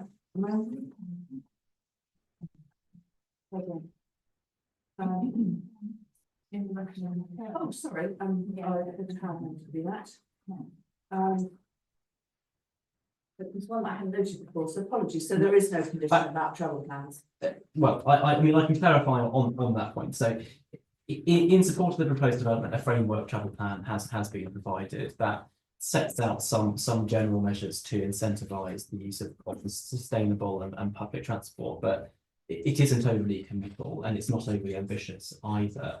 So the position would be that through the completion of a legal agreement in association with proposed development, we could secure a framework by which a travel plan can be agreed at a reserved matter stage, and we have precise details as to exact occupancy levels, dwelling designs, etc.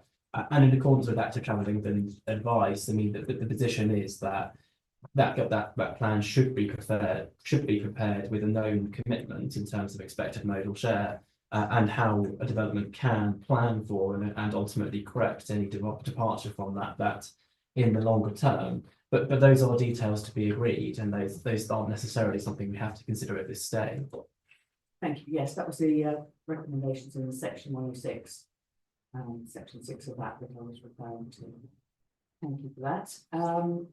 And I have noted the parish council request with regards to the quality of design, and obviously that will be taken into account in our when we get to the next stage of this pass. Thank you very much. Okay. Apologies, my speaking was fine. Okay, Councillor Lambert. Thank you, Chair. Well, it's in the local plan. It is energy neutral. Doesn't mean we like it. 323, relatively frequent bus, as has been pointed out on more than one occasion, not anymore. 361, Parish Council says that on-site by developing that game is not achievable. Having been up there this week, I would agree. The scrub has really taken over those fields. And as we know, scrub is a great carbon capture. So it will have to be achieved elsewhere. However, that can happen. 365, there's only one satellite surgery nowadays, but it does dispense and it does have appointments. Shermanbury Road, yes, there have been 2 accidents. Speed is an issue along there. However, if we want it to be 30 miles an hour, then I'm happy and Joanne will be happy to help the parish council come together with the parish council and apply for a TRO. Other than that, there's no policy reason not for this go forward. Thank you very much. Opening this up for wider debate. Councillor Fox. Thank you, Chairman. Yes, just very briefly, I was wondering if officers could address Mr. Van der Werf's concern about a lack of consultation with him, especially considering his house and land is about to be surrounded by a housing development. Well, thank you, Councillor. I mean, when officers visit sites, I mean, naturally, we look with the effects of the proposal in mind. I did walk the full extent of the site. I did walk down to the boundary. I am aware of the relationship between the site and the adjacent listed buildings in the south. I mean, of course, in terms of consultation, we have done everything that would be expected in ordinary. The public, of course, have received letters. We've received numerous representations. We've obviously extensions to speak at today's committee have been extended. That's all entirely typical. I mean, in addition, I would say that this is a scheme which has been discussed with our heritage officer, who has confirmed that his reflections and his views remain the same as they were previously. So, in effect, that there would be no unacceptable effect upon the integrity of the heritage asset. So, I think that's all I can really say on that matter. Councillor Trott. Thank you, Chair. Councillor Green had 3 ideas, and I think one was addressed, which is the speed limit restriction. The second idea, I'm sorry, I don't remember. The third one I thought was quite good and in keeping with my desire for safe travel and active travel, which is, can you predicate one plan against another plan? I mean, I think the idea was this other plan, which I don't know anything about, actually, needs to get some way to the village in the same way as any neighborhood does. Can you say, if this plan goes forward, that this other plan must therefore go through it and avoid what I presume to be a more dangerous route? Thank you, Councillor. I think I'll add some context, just I think to assist you with your understanding, if you don't mind. So I brought back up the slides showing basically the relationship between the 2 sites. So the adjacent land is on the left-hand side. That's Land North Rise, that's shown in blue. And Littlefold Lane is the one on the left-hand side of that. So at the moment, that proposal is proposed to be accessed off Littlefold, with the application sites in site in red coming off of Shermanbury Road. So both schemes, as they currently sit, and it's shown on the indicative plan here in the by-way of purple arrow, is a form of pedestrian connectivity between those 2 schemes. So you would be able to walk from the adjacent site into this site if you're going down to Shermanbury, or vice versa if you're looking from this site perhaps towards the school, for example. Where it becomes more complicated is in terms of vehicular access, because it's beneficial in terms of general accessibility and sustainability for those types of connections to be provided for pedestrians.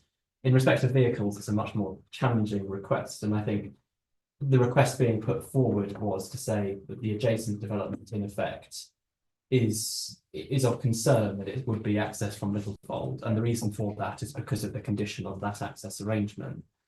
What I'm saying is, in our consideration of this development, it's not within our remit to conclude the adjacent site isn't served by a safe and convenient means of access. We can only consider the proposal before us, and it's challenging in lots of other regards as well, because if the access is currently shown as a vehicular access, that's a very different type of arrangement, because what would have to be assessed is ultimately potential passage of traffic, and we're talking not just residents, we're talking general users of the highway, moving between Shermanbury Road and Littlefold, and what resulting impacts might be at junctions and various points of the wider highway network. And that's a much more difficult and comprehensive assessment. We don't have any of that detail before us at the moment, so we've got absolutely no basis upon which we can conclude that that is a advantageous or not or necessary.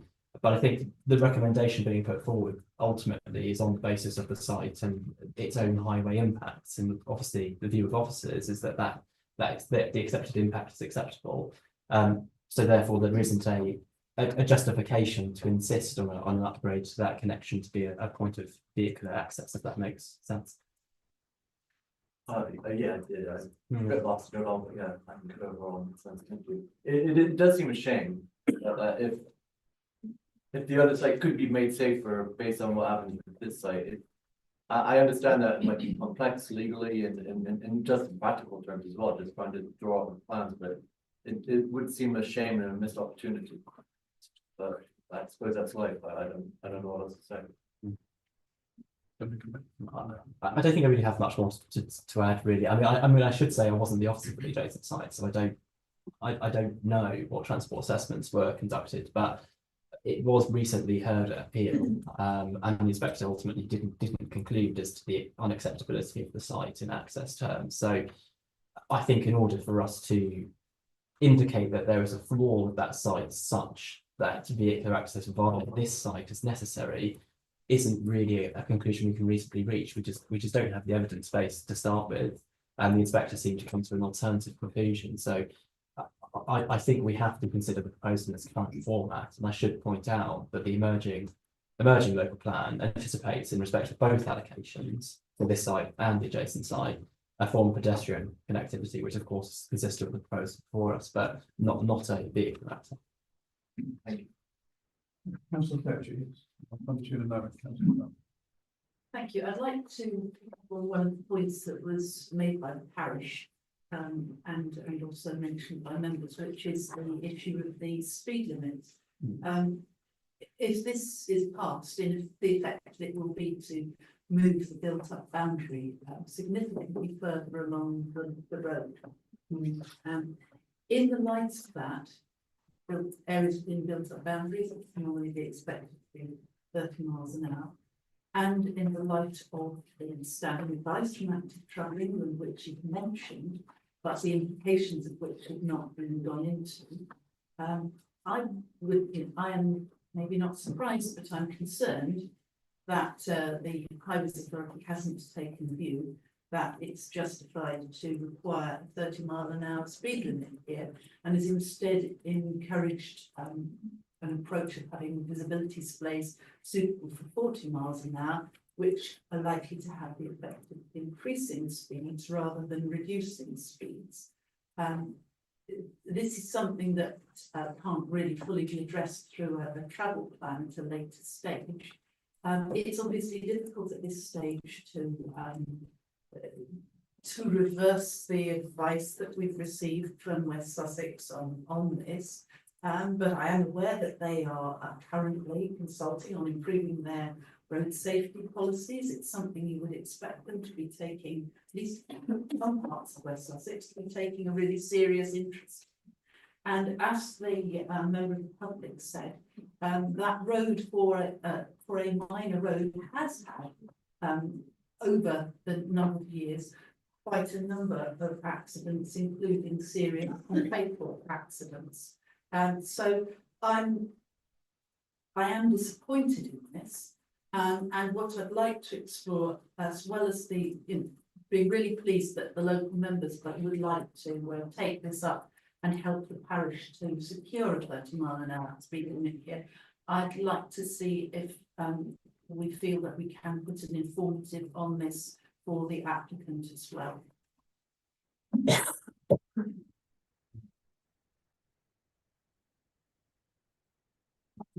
And yes, we can put an informative on, along the words of we would encourage the applicant to discuss the possibility of moving the 30-mile-an-hour sign.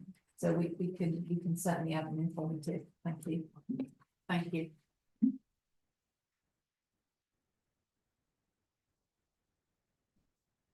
Sorry, Councillor Clark, yes. Thank you, Chairman. None of the questions and issues. I realise that this is to approve outline planning commission, it says in the text. But I've got a question. First off, if you look at 3.37, fire and rescue service, after the inclusion of the condition to submission of details, fire hydrants, etc. Basically that condition is not in the conditions. So the question I have obviously is why not? If the answer is it comes in at another stage, that's fine, but if it doesn't, then it should be included. That's my first point.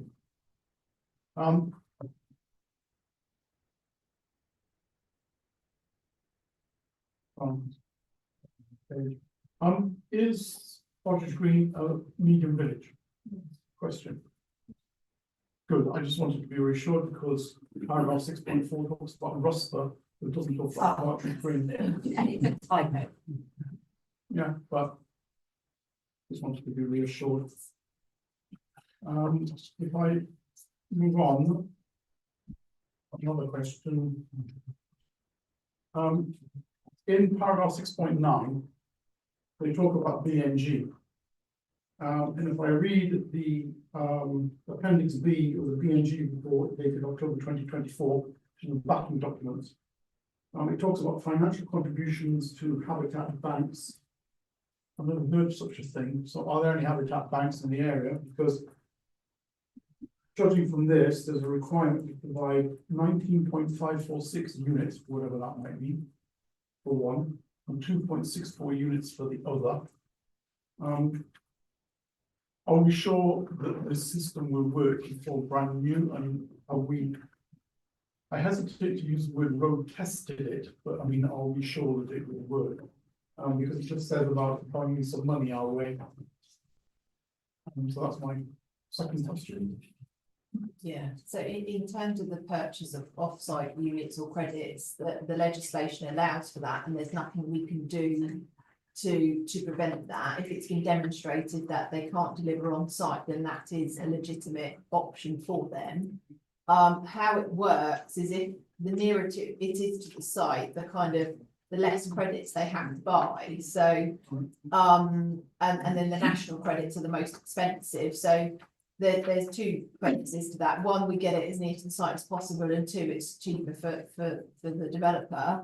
I don't have all the details of habitat banks, but we have been working with a number of organisations across the district who have either just set them up or in the process of setting them up. So I'm confident there will be some within Horsham district that the applicant can purchase, and we can certainly point them in that direction. Thank you.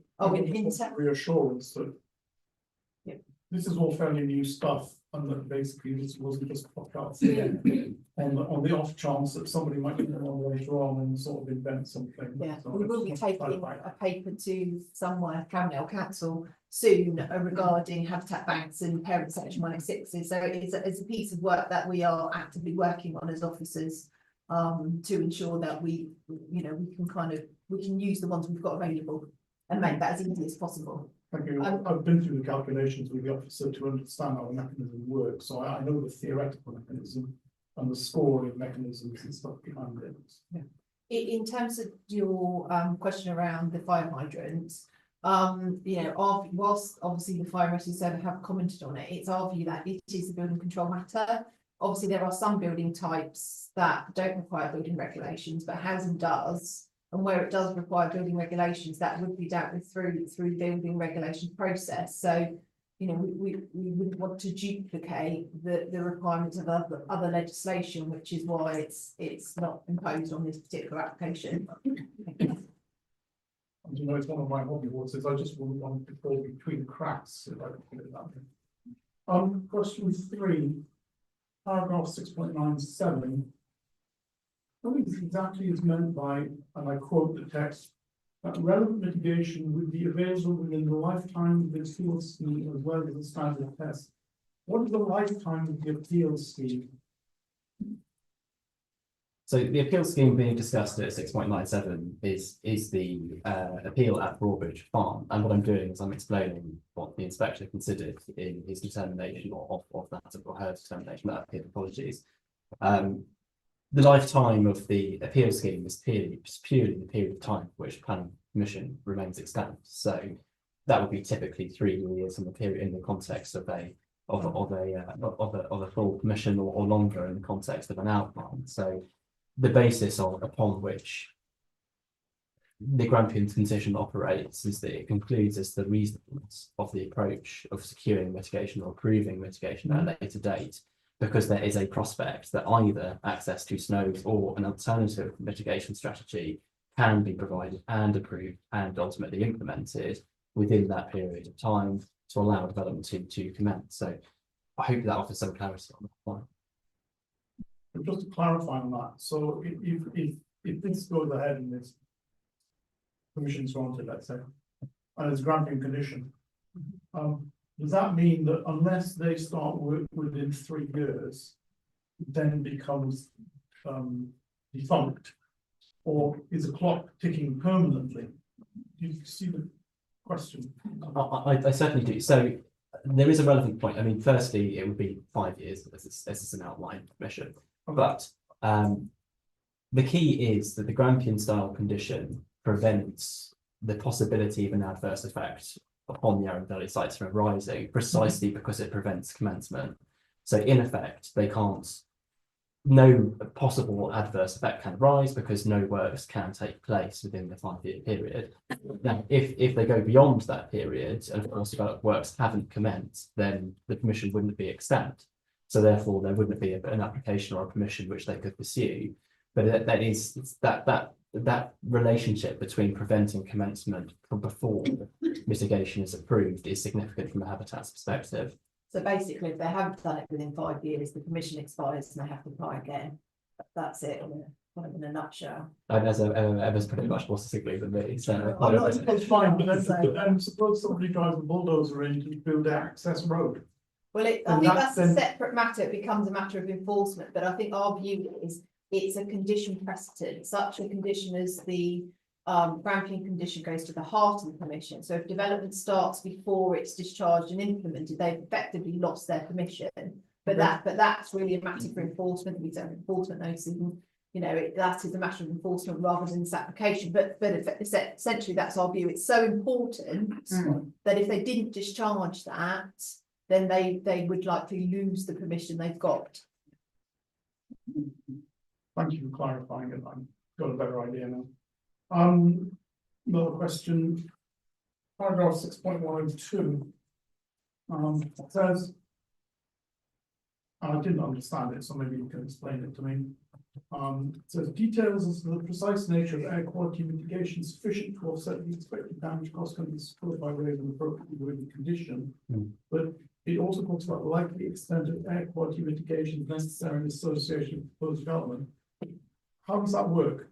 I mean, basically, it specifies a sum of money. And then what?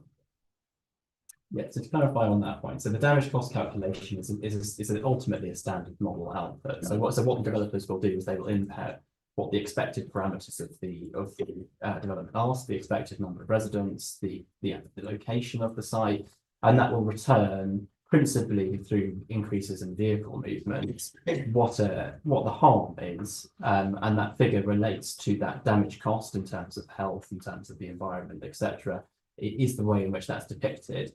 So the damage cost figure will have to be offset through an air quality mitigation strategy. That can be done in a number of ways. That can be done through the use of extensive use of EVs beyond existing requirements, for example, to reduce costs, just reduce harm. It can be through improved boilers. It can be through a variety of measures. We don't know precisely what they are. But the implication of those measures that mitigation will be incorporated to offset that expected damage cost, and that will have to be secured through conditions. And sometimes it's projects that we're bringing forward, or perhaps the parish. So we would talk to the developer about what the best way to deliver that would be.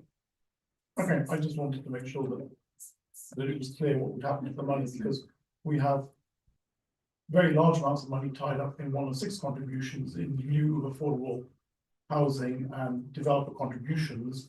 I would be unfortunate to see another pot of money delivered, sitting on the side, and basically looking for a home to go used to, especially in view of the evolution coming. Thank you. Any other? Gentlemen, I'll come to you, Councillor Croker. Thank you, Chair. Couple of points. The first one is note that Southern Water advise that they can facilitate foul sewage disposal. Despite the fact that in 2023 their sewage works overflowed, shall we say, for 1,600 hours. So that's about 30 hours a week. Now, and that's managing the existing load, let alone what's going to happen with another 250 odd dwellings. But there again, we have to take their word, I believe. Other members and also the parish clerk spoke about the 30 limit, and I have to support that. Both for the vehicular access, but possibly more importantly for the pedestrian crossing. I have concerns about that because the sight lines aren't very good. I don't believe there's any lighting there. I might be wrong. And it remains probably, but it will be for people, rather children in particular, living on this new site, a desire line to get across to the playground and skate park. So is there some way we could possibly reinforce that informative to bring in that crossing? Is my question. Oh, in terms of the importance of it, you mean? Yes. But we can, you know, because an informative is not a decision you need to make today, councillors, we can always have a conversation outside of committee as to what exact wording would be. But perhaps with Councillor Fletcher and Councillor Croker, if you feel that's appropriate. Yeah, I'd be happy with that if we can, please. That was all. Thank you. Councillor Fletcher, would you be in that? Thank you. Councillor Surface, yes. Thank you, Chairman. I wanted to ask about paragraph 3.36. I can't say I can recall ever seen this sort of requirement before. Is this in this particular related to this particular application because of the minerals and waste forestry? Because it strikes me it's the sort of requirement that ought to be on every planning consent that we ever did, because I seem to remember in the distant past being told at one stage that something like 20% of the materials that come from a housing development are surplus to requirement, or you would say waste. It always struck me that there's a massive opportunity for conservation of materials, for recycling of materials. And I welcome this requirement, but I'm not quite sure how it is to be achieved. What precisely is the obligation being imposed by it, and whether it's peculiar to the fact of the involvement of the Minerals and Waste Authority. Because frankly, it's the sort of requirement I would like to see generally on planning consents. Certainly. So I think just to clarify, the reason why the Minerals and Waste Authority have provided comments at all on the application is because the site is located within a mineral safeguarding zone. So that's the principal reason for their involvement. In terms of the recommendation being put forward here, I mean, in effect, the Minerals and Waste Authority are encouraging development on the site to minimise waste generation and to take advantage of measures to recycle or reuse waste. They refer to the provisions of their own joint minerals local plan, but we have similar and analogous requirements under policies 35 to 37 of the HDPF, which address matters of sustainability and energy use and resource use. It is a requirement at reserve matter stage that an energy statement or a sustainability statement, a similarly worded statement, will need to be provided in order for us to consider an application at that stage. And that's when you would expect to see details as to energy efficiency, details as to resource use, etc., all detailed. So it isn't a matter which we need to consider at this stage, though of course would be expected and required when we come to assess a future reserve matters application if permission were granted. And just to say, Councillor Circus, if a major application is within a mineral safeguarding zone, it is a similar circumstance. So that's the applications that they do comment on the county officers. Yeah, I can't see, Chairman, why it should be limited to situations where there is a mineral resource issue. Why shouldn't an obligation to minimise waste generation and maximise opportunities for reuse and recycling be part generally of giving consent to development? I assume the answer is we don't do that. Can we do that? And if we can do it, should we do it? I would have thought we should. I think the difficulty is having the policy support to require it or refuse an application if it's not provided. I think that's the difficulty. We would always encourage it, but we, I think our view is we can't require it by policy. Our policies aren't strong enough under our current Horsham district planning framework to require it. But it's always the sort of thing we would encourage developers to consider and bring forward. Thank you. Well, can I make a suggestion then? We routinely encourage waste minimisation and recycling wherever possible. If that means a sort of informative, generally on value consents, I think that would be a good idea. I mean, this is an authority that's always got a high priority on waste minimisation and waste recycling, and we've got one of the best records in the county, the best actually. Yeah. And I think we should. This is a way we can pursue our commitment to reuse, waste minimisation, and recycling. Thank you, Councillor Circus. Yes, make sure we capture that in the minutes, please, and we'll raise that with the PDAC office. Is that acceptable? Thank you very much, Chairman. Thank you. Are there any other points to raise? Councillor Perry, yes. A very quick one. I just want to speak in support of encouraging in any way we possibly can the 17 bus route and any other bus routes in the area to be improved. I think it's really important coming from the next village down. Okay, thank you. Any other comments? Questions? Councillor Noel. Councillor Noel, yes. Yeah, just to take Councillor Perry's point forward slightly further. This is for outline planning. Can we say anything about transport? Because the parish councillor mentioned lack of transport being a very important factor to expansion of Partridge Green. Can this be included in a condition for outline planning permission? Thank you, Councillor Noel. Unfortunately, it's not reasonable to add a condition on something that's completely outside of the control of the applicant.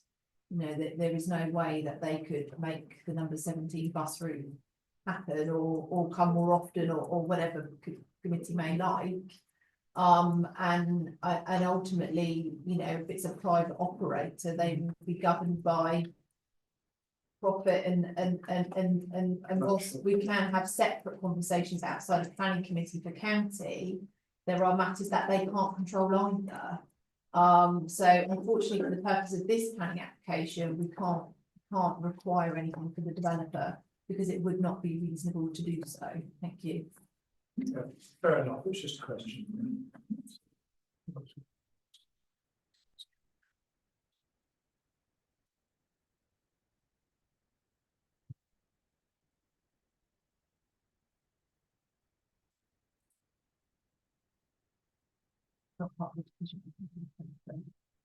Thank you. Just for the minutes, that the informative will be agreed.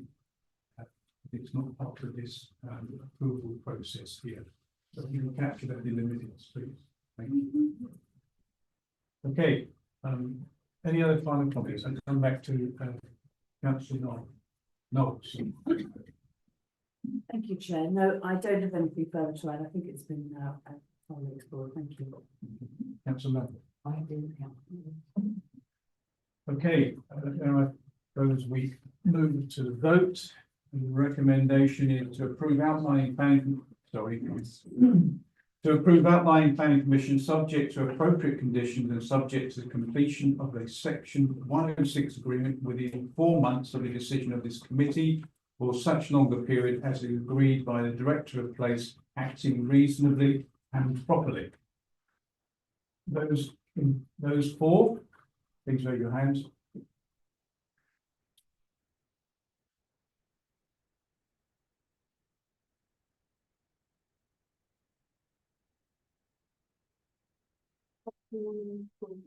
Thank you. Therefore, the application has been approved. Thank you very much.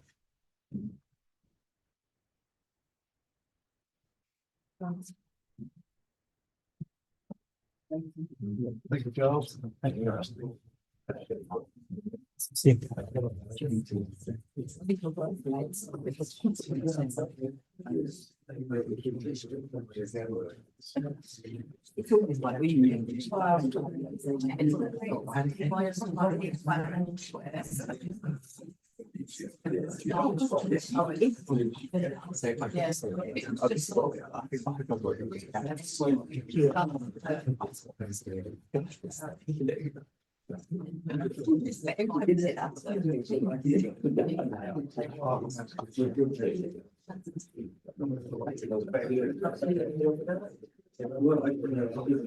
thank you.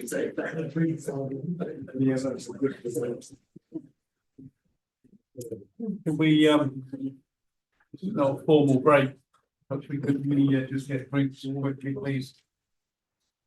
Moving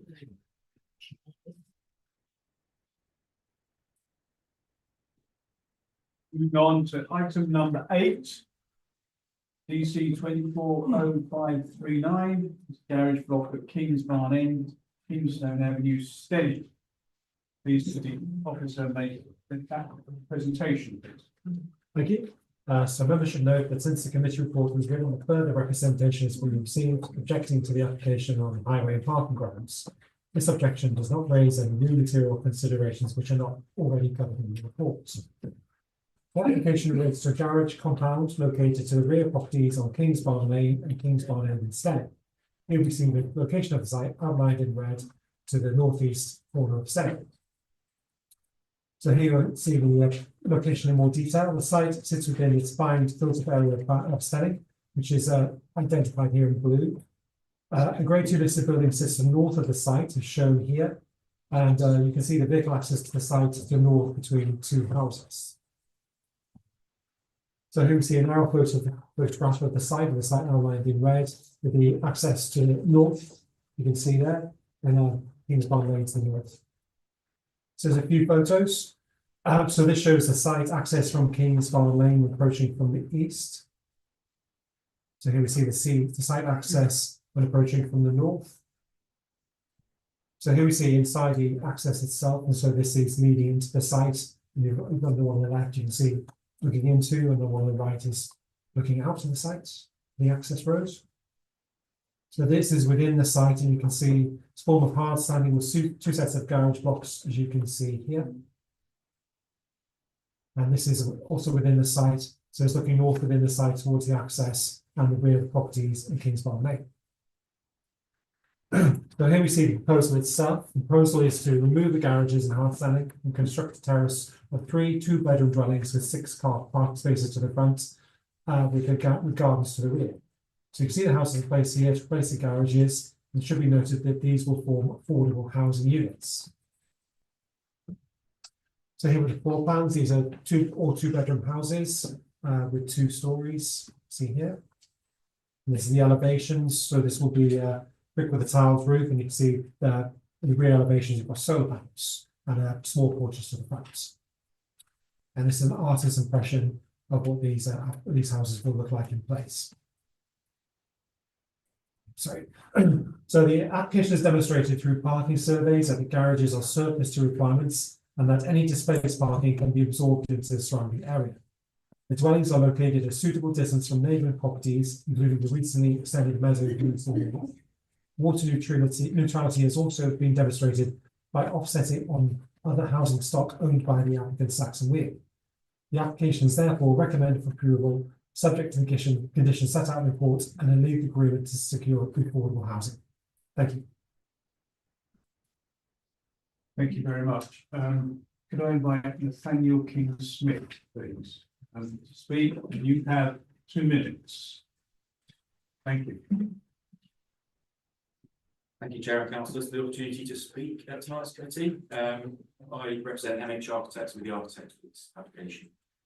The submitted proposal you're considering tonight has benefited from extensive discussions with your officers and consultees, both pre and during the application.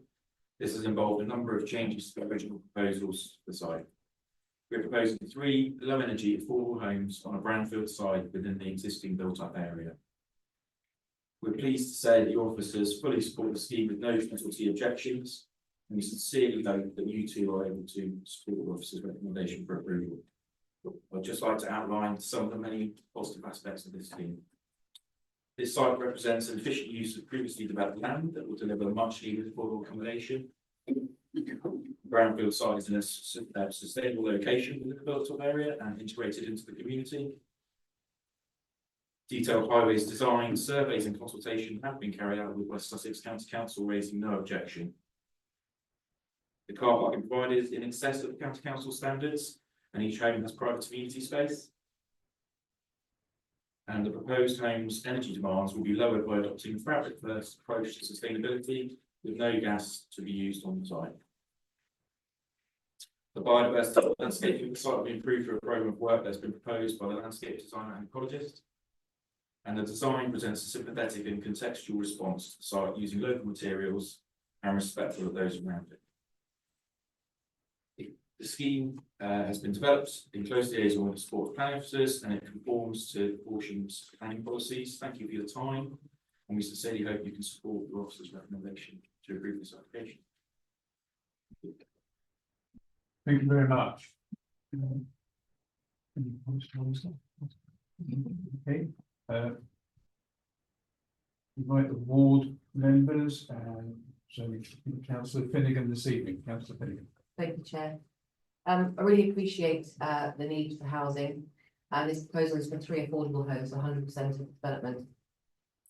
Making use of brownfield sites and greenfield sites is also most welcomed, and I acknowledge the efforts to include solar panels, EV charging points, cycle storage, and mitigations for the wildlife-friendly lighting. I question whether the need is the same as before, because we've just recently approved in Stenning 265 other homes at Glebe-on, literally just a stone's throw away. The need has also been demonstrated for Stenning to be for 3-bedroom houses, more than 2 bedrooms, and I notice these are all 2 bedrooms.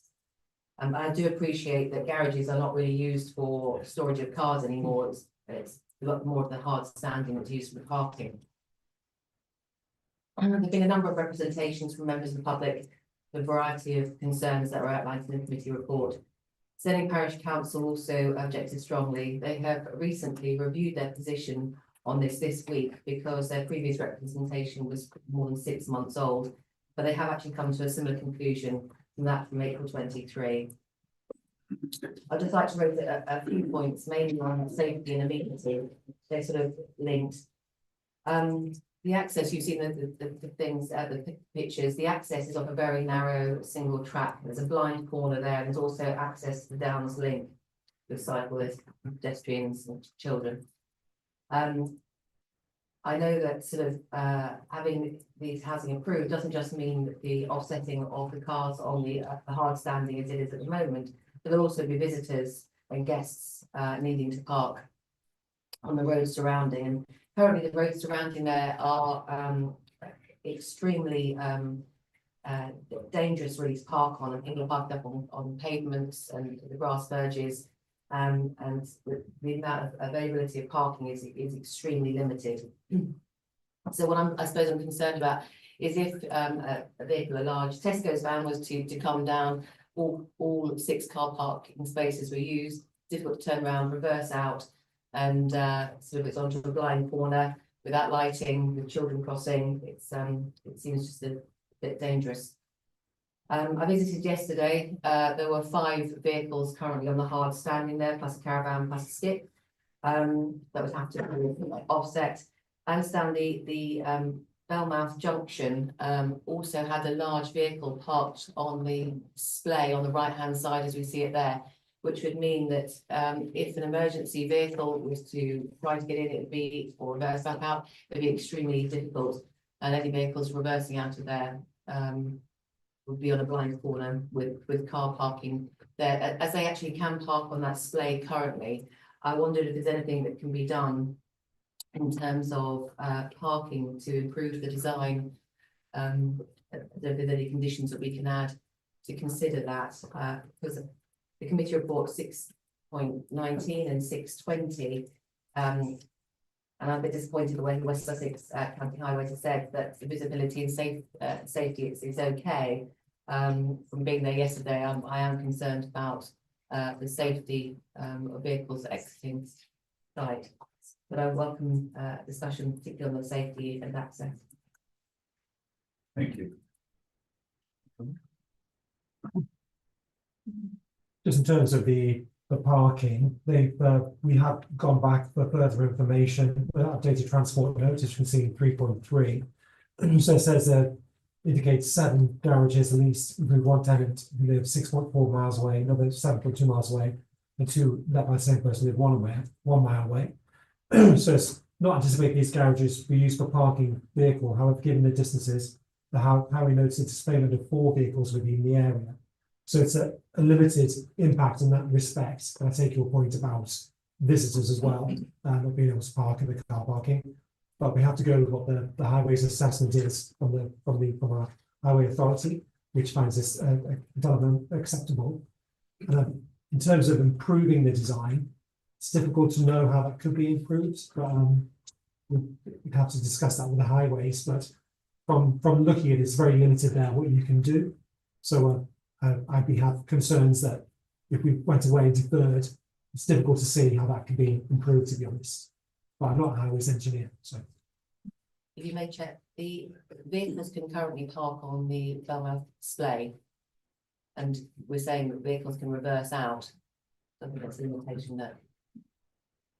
Well, if they're obstructing an access, then that's a separate matter, isn't it? If it's a highway if it's an access and then it's obstructed, then that's a police matter, isn't it? If someone's obscuring an access. So I think it's difficult. We can only look at what's within the red edges of the application sites, and that's what we can secure. Obviously, if you've got suggestions, Councillor Finnegan, we can consider it. But I think, as my colleague said, I think we're struggling to see how it can be improved, because there is limited space there. So I think it's difficult to see how it can be improved, and obviously the professional advice of officers is what you have before you is acceptable. Thank you.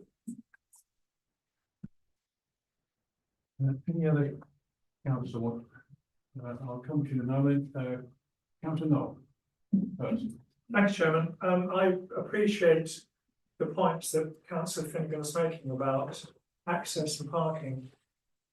This is full planning commission. I'm just wondering if we could put a condition. I know it has to be with the agreement of the parish council and possibly West Sussex, as to whether we could put any signage, allowed to put signage along at the road end of that very narrow passageway to stop any HGVs or delivery vans going down that passageway, and therefore causing the problems which Councillor Finnegan has possibly alluded to.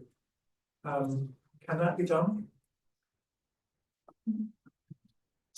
Yeah, any signage would have to be within the site to be able to secure it by way of planning condition, and obviously the red edge is the access, so you don't want to put it on the access, do you?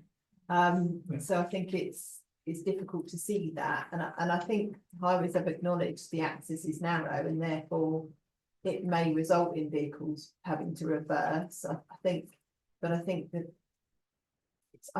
that that's the difficulty. I think we recognise it's not an ideal situation, but technically it's acceptable, and you know, there's limited space within the red edge to do anything otherwise. So thank you. I'm sorry to push this point, but if we go back to the photographs of the passageway leading down from King's Farm Lane, is it King's Farm Lane? I can't see that the vehicles are going to be able to pass each other, and that there's going to be problems with vehicles reversing out. I know it's not a busy road at the end there, but there are vehicles coming around that corner. That's the corner that goes up to the far end of the new development. It's going to be the Glebe Farm, and there's going to be vehicles coming down around that corner all the time. I would have thought we'd have to take some kind of account of that. It could be certainly a question of public liability. Thank you.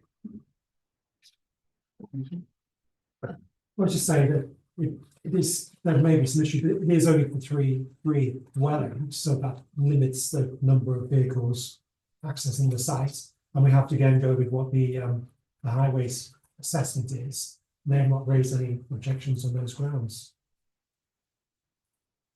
Okay, fair enough. I just thought I'd raise the point. I think it's dangerous. Thank you. Councillor Baynham. Thank you, Chair. I just want to refer to the public consultations in paragraph 3.11.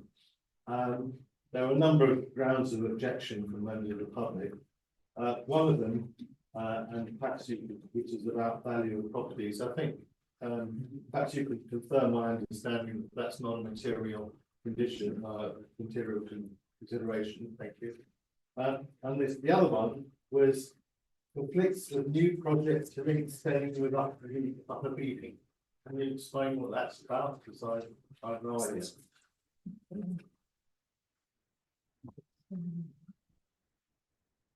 I don't know.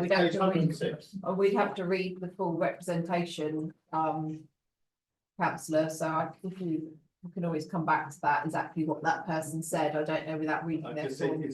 My question is that likely to be material in any way? I don't know. But I don't think it is. Councillor Fletcher maybe have the answer to that. I think it's probably Councillor Croker's best place to throw some light on that. Thank you. Councillor Croker. Thank you, Chair. It's referring to the White Bridge link joining Stenning and Upper Beeding once the White Bridge is replaced by West Sussex. So it's intended to be a route between Stenning and Upper Beeding for school kids primarily, but also locals. Was that Yes. Thank you, which is just to say, I think the representation that I remember reading on that was making the point that when the White Bridge link is completed, which will be a great project to complete, there will be more people using that access point next to this site. And that, I think, is what they mean by the consequence. Thank you.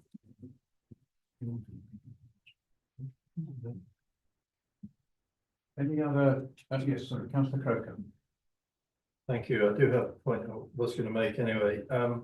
Regarding the parking survey, I note that it uses a space length of 4.5 meters, sorry, of 5 meters.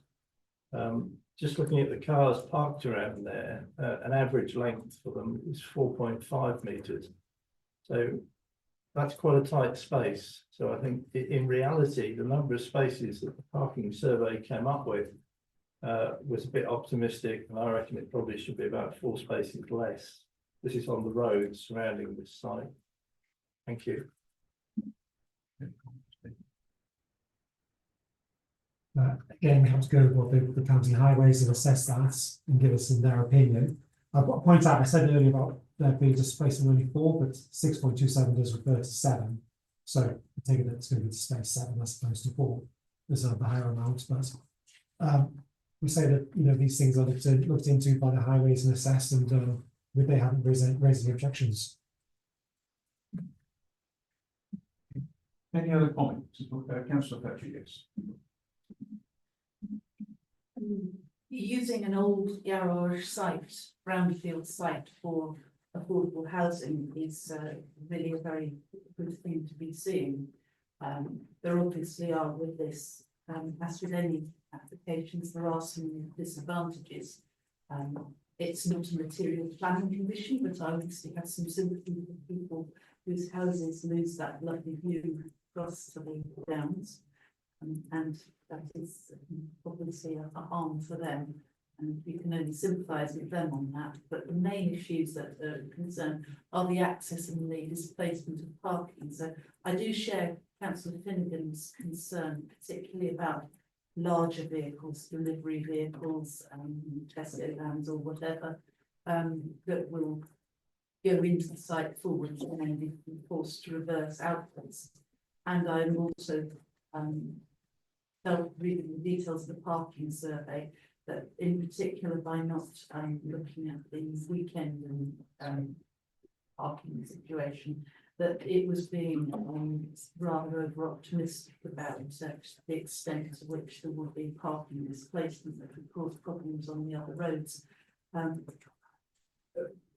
I really hope that between the parish and the HDC and West Sussex, that wider issue of parking can be looked at a bit more to see what measures there might be to help deal with any problems that occur and take action on them.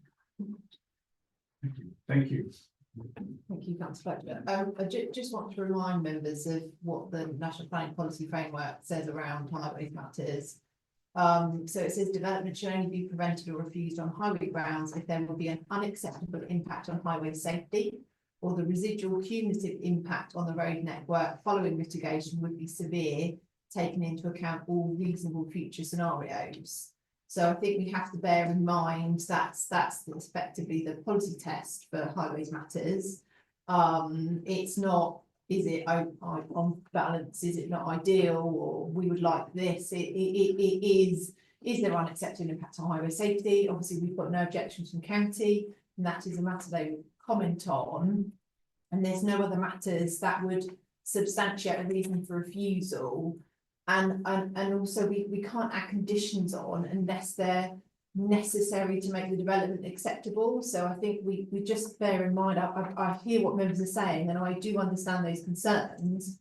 I think it's a difficult one, but I think it would be very difficult to substantiate a refusal or reasonable to add any further conditions on in my view. Thank you. Thank you. Any other comments before I come back to Councillor Finnegan? No? Councillor Finnegan. Thank you, and thanks for the discussion. I appreciate that because West Sussex County Highways, the definition is not an unacceptable safety issue. I do still think there is a safety issue, in particular with reversing out the pedestrians. So thank you very much.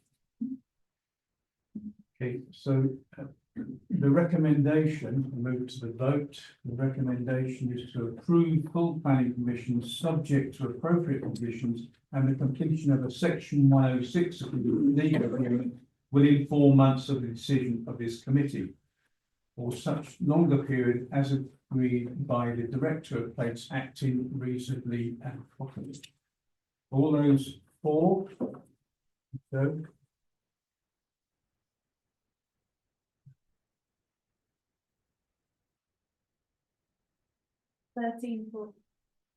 all those against? Yeah.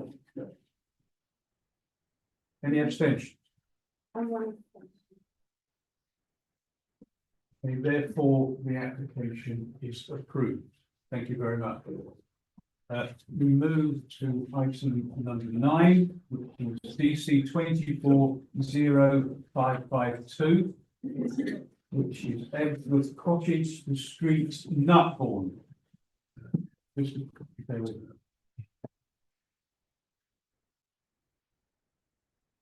No, I'm just checking that you can hear. No, no, I'm not asking inviting you to share, Mr. Riddle, but you can hear, can you?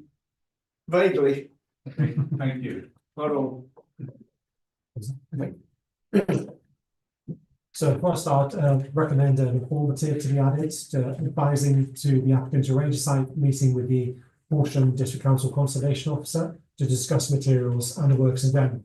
This is the request of the Conservation Officer.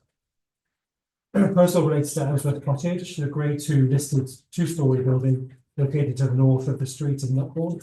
This slide shows the location of the cottage within the red line. The blue area denotes the conservation area, and the buildings in yellow are all listed. Proposal is for creation of an off-street car parking area and driveway and extension of existing garden wall. The scheme is part respective as works have already been undertaken. So the top photo here is an old one from 2020 and shows the area for the car park before work started. And the bottom photo is also an old photo that shows the works of the car parking area underway. So this is a part respective scheme. So this plan shows a proposed parking space located to the west of the cottage and the extension of the wall. This application was considered by the planning committee in August 2024 and was deferred from that meeting for the following reasons. Firstly, to clarify the proposed drainage system, including how surface water will be managed within the development. And secondly, to provide details on the materials proposed for the facing walls and the surfacing of the car park. So in relation to the drainage, further details have been submitted to address the concerns of the committee. The drainage report details the concrete slab to the car park area, which accounts for 50% of the site. So the back of the site would be retained with runoff directly to the front of the car park area and driveway. The main ground areas of this area will be excavated and replaced with granular subbase with a gravel retention system and service on top. This would allow surface water to drain into the ground before reaching the public highway. This is considered appropriate. Oh, sorry, do you want me to go back on? So for materials, updated plans have been submitted which set out materials for the facing walls and surfacing of the car park area. The facing walls are clad in Horsham stone to match the existing garden wall. The finish will include brushed white cemented joints and stone coping to ensure the visual cohesion of the historic setting. Facing brick to match the main house will be used at the ends of walls. A method statement for the mortar has been provided along with a wall sample, which has been viewed by the council's conservation officer. As initially proposed, the driveway was initially proposed, as already stated, the whole driveway parking area was to be finished in racing ground gravel. So this now being amended partly to do with the drainage requirements. So the car parking area would be gravel grids laid on top of the current concrete base.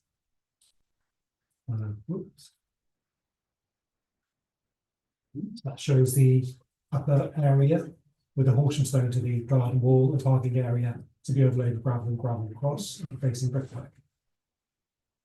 Okay, so this is a section of the proposed wall, the coping and Horsham stone showed there to the top, and the bottom elevation shows the pause walls to the north and the west in place.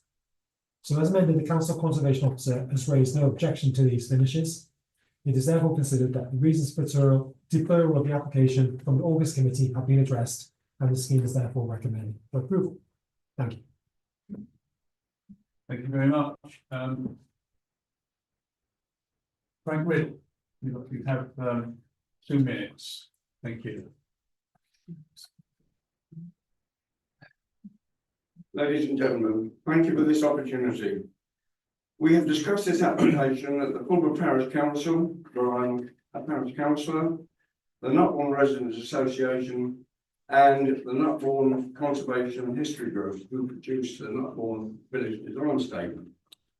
We all object to this application on the following ground, and it contravenes our BDS. The following points are very relevant. The parking area is far too large, and it spoils the setting of the historic country cottage. The proposed grading of the bank between the cottage and the parking area should not be reduced in height to the level of the parking area. It should not be lowered below that of the cottage ground level. The walling is too formal compared to the earlier applications. The ends of the wall should be stone and not bricks, as they do not match the original listed walls of Nutbourne. By listed walls, I mean the West Sussex County Council Conservation Area policy that lists them. If they are never going to build a garage, the rear wall is too high and should be brought forward. The wall mortar should not use Portland cement, but hydraulic lime, the same as used by Parr and Petworth Parks. The drainage sumps should be on Ebsworth land and not on the roadside verge. Ebsworth is a very historic ancient building, but as we can now all see, it has recently suffered very badly from modernisation using modern cementitious materials and non-compliance with the building requirements, including an unapproved demolition of an ancient outbuilding and the listed stone boundary walling. I think that's about all I need to say. Thank you very much for listening. Thank you very much. Ginny Markison.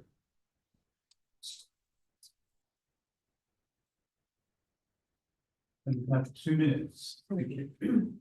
The original plan was a double garage situated away from the house, which was perfectly fine and in keeping. But what is there now is a huge, ugly concrete slab right in front of the house. And the dugout area extends even beyond that and closer to the house. Even lowering the wall and placing it with stone will just not improve the look of it. It is much wider than a double garage. The footage looks to be more than the house itself, and it is totally dominating. This is what you see as you approach the house. The parking area should never have been built in this position. A listed wall should never have been taken down to accommodate it. It's an important house, one of the oldest in Nutbourne, and should be treated with respect for its age and historical value, and the correct materials used. Because it's a small hamlet, it's even more noticeable what a mess has been made of it. There is also a sense of how this has been allowed to happen. I thought the purpose of planning regulations was to avoid this kind of thing. It will be hugely disappointing if it is allowed to remain as it is, so wide and so close to the Grade 2 listed house. I would say at the very least it should be reduced in width, but really it should go back to the original plan, a covered double garage in a position further away from the house. This will be much less intrusive and not detract from the beauty of the place. It is so wrong that it was built in this way without permission and yet still be allowed to stay. I'm afraid it does make me think, what is the point of all this if the regulations which are there for a purpose are not enforced? Thank you. Thank you very much.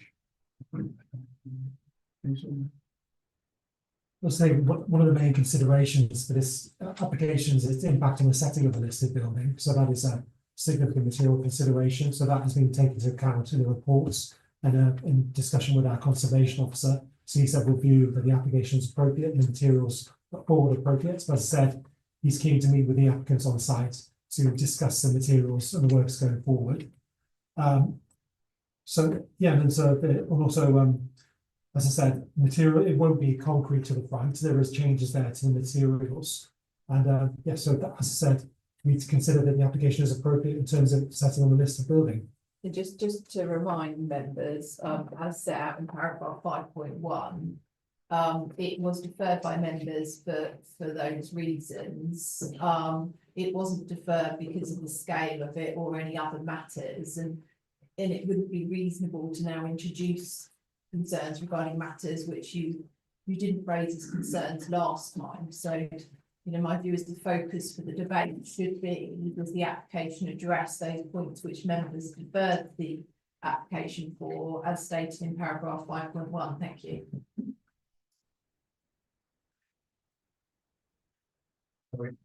Yes, moving to the ward councillors, Councillor Clark. Thank you, Chair. Couple of questions. I'm a bit confused by item 5.2. Because if I read it, it basically talks about finish will include brush like cement joints, etc. But then later on it says a method statement for mortar has been provided. Now, are we asking them to put cement in joints, or are we talking about mortar? Mortar is more in keeping with the building, listed building as it was, rather than cement. So I'm not clear on that. Can you clarify, please? Hope you understand my confusion.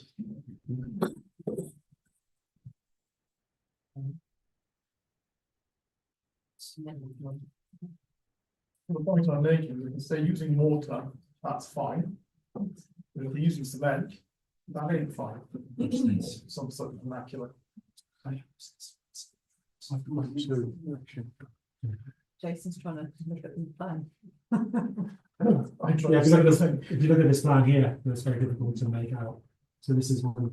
So this is use of Horsham stone with 10 to 15 millimeter joints in white cement with brush joints and raised arises. Sorry, did you hear? White mortar. White mortar. Okay, so it is mortar then, not cement. It says cement. It says cement mortar, actually. Yeah, it says cement mortar. That's hedging the Cement bet. mortar. Excuse me, Chair. Sorry. So there is an answer, there is a paper on the website, which is the method statement. So it's a cementitious mortar. So it's a mortar that's got sand and Portland cement. It's not a lime mortar. I don't know why we're not asking for a lime mortar, but the method statement is talking about a cement mortar, and that's what the heritage officer of that is. Well, thank you for clarification. I missed that document. But I would argue that in this case, an additional mortar based on line would be more appropriate in the context of the building. On the other point, have I understood it correctly? That basically, when you're talking about gravel grid laid on top of the concrete base, basically the concrete base still provides an impervious layer. So basically all it does is the water flows off. The main purpose of the problem is the hard surface area. Basically the water was draining off the surface area and basically washing down the street, essentially. And what we're trying to avoid is that, so. I think Councillor Clark, what you have is what you're going to get. So I think you either consider it acceptable or not. I think officers have had extensive discussions with the agents. I think their view is it wasn't necessary to provide further details given the nature of the proposal, but they have submitted a drainage strategy. I recognise what you're saying, Councillor Clark, but I think we are at a point now where we have to decide, is the information acceptable, and if it's not, does that substantiate a reason for refusal? Obviously the officer's view is it doesn't, but I think you're not going to any further changes. Thank you. No, the point of my question is trying to understand what is being proposed rather than trying to change anything. Because in it also says about it talks about infiltration and stuff, but what it talks about is, I think, that they've made holes in part of the cement, put gravel in, and so it can access the substrata. If my understanding is correct, and that's fine. If my understanding is correct, which is why I'm asking the question. I'm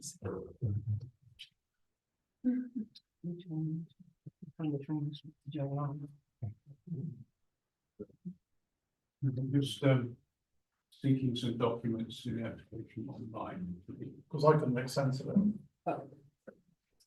Councillor Clark, so was that from the document online that you're referring to, the drainage strategy or the report? No, I'm referring to the report. Oh, the report, yeah, okay.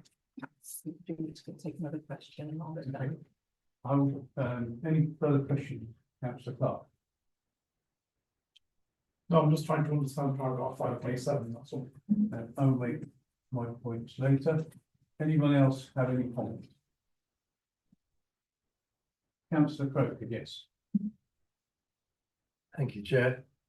I'd really just like to follow up Councillor Clark's point. If you look at the looking at 5.6, it seems this site is on sandstone, poor permeability or poor rate of infiltration. Therefore seems somewhat illogical to cover half of the area we're talking about in concrete, which is impermeable. Surely a sensible man would use what permeability there is for the whole of the area concerned, rather than only deal with half of it. So that's my point, and I'm not happy with it as it is. Thank you. Okay.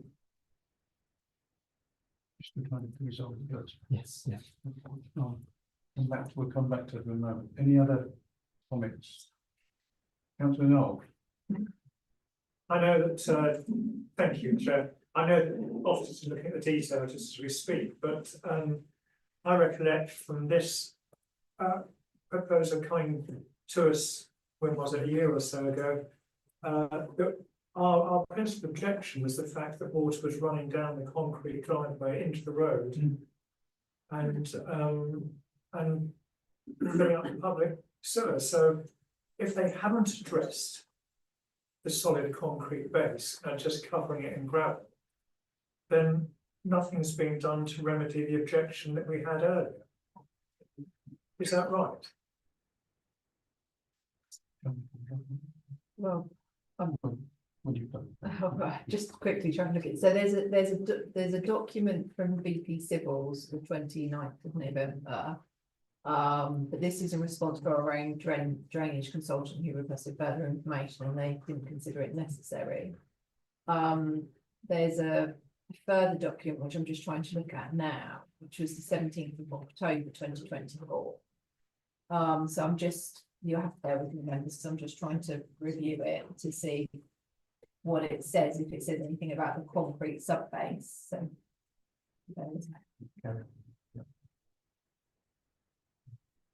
yeah. Councillor Fletcher. Come to the moment, Councillor. I've got sympathy with the Nutbourne Society's view that the whole parking area is visually intrusive and too large, and it seems like the bus has already left on that one. We did defer it because of the drainage issue, and my understanding of reading the report on that was that if, for example, if you look at paragraph 5.3 and then 5.7, you've got half the area with a concrete slab, and instead of it just being a concrete slab with a resin bonded impermeable surface on the top as they had before, it's now a concrete slab that is covered in gravel, which the water won't be able to soak into the ground through the gravel because of the concrete, but it will catch some water within the gravel and slow a sort of a deluge down. It will then flow down into the other half of the surface, where instead of having the concrete base there, that's the ground is being excavated and replaced with what's called a granular subbase. With a gravel retention system, that I imagine is one of these hexagonal geotextile kind of grid things or something, and then the surface on the top of it. So it sounds to me like there is now some use of permeability into the ground and some slowing of the water that was otherwise going to just rush straight down and land in the road. Doesn't sound great to me, but it sounds better than what we have before. Thank you. Well, I think Councillor Fletcher beat me to it, but there's a part, and I was just there. So there is a final paragraph and there is a drainage arrangement design that accompanies this. So it says it is proposed that the existing concrete slab, which forms part of the retaining structure, will be retained. In front of this, it is proposed that the existing unmade surfacing will be replaced with a gravel retention system, complete with a gravel surface finish. This will provide a free draining permeable surface. The existing made ground will be excavated and replaced with an appropriate granular subbase material to aid the free draining nature of the proposed finish. The above arrangement provides a solution in respect of surface water drainage in view of site constraints and opportunities, whilst the proposed finish is in keeping with the character and nature of the local area. I should add as well that this document goes through different scenarios about what could be achieved. You know, could it discharge to a watercourse? Is there a public drainage system or whatever? And then that becomes the conclusion of it, having explored those other options. Thank you. Thank you. Thanks for clarification. Councillor Crowley, yes. Thank you, Chair. Just on what you said,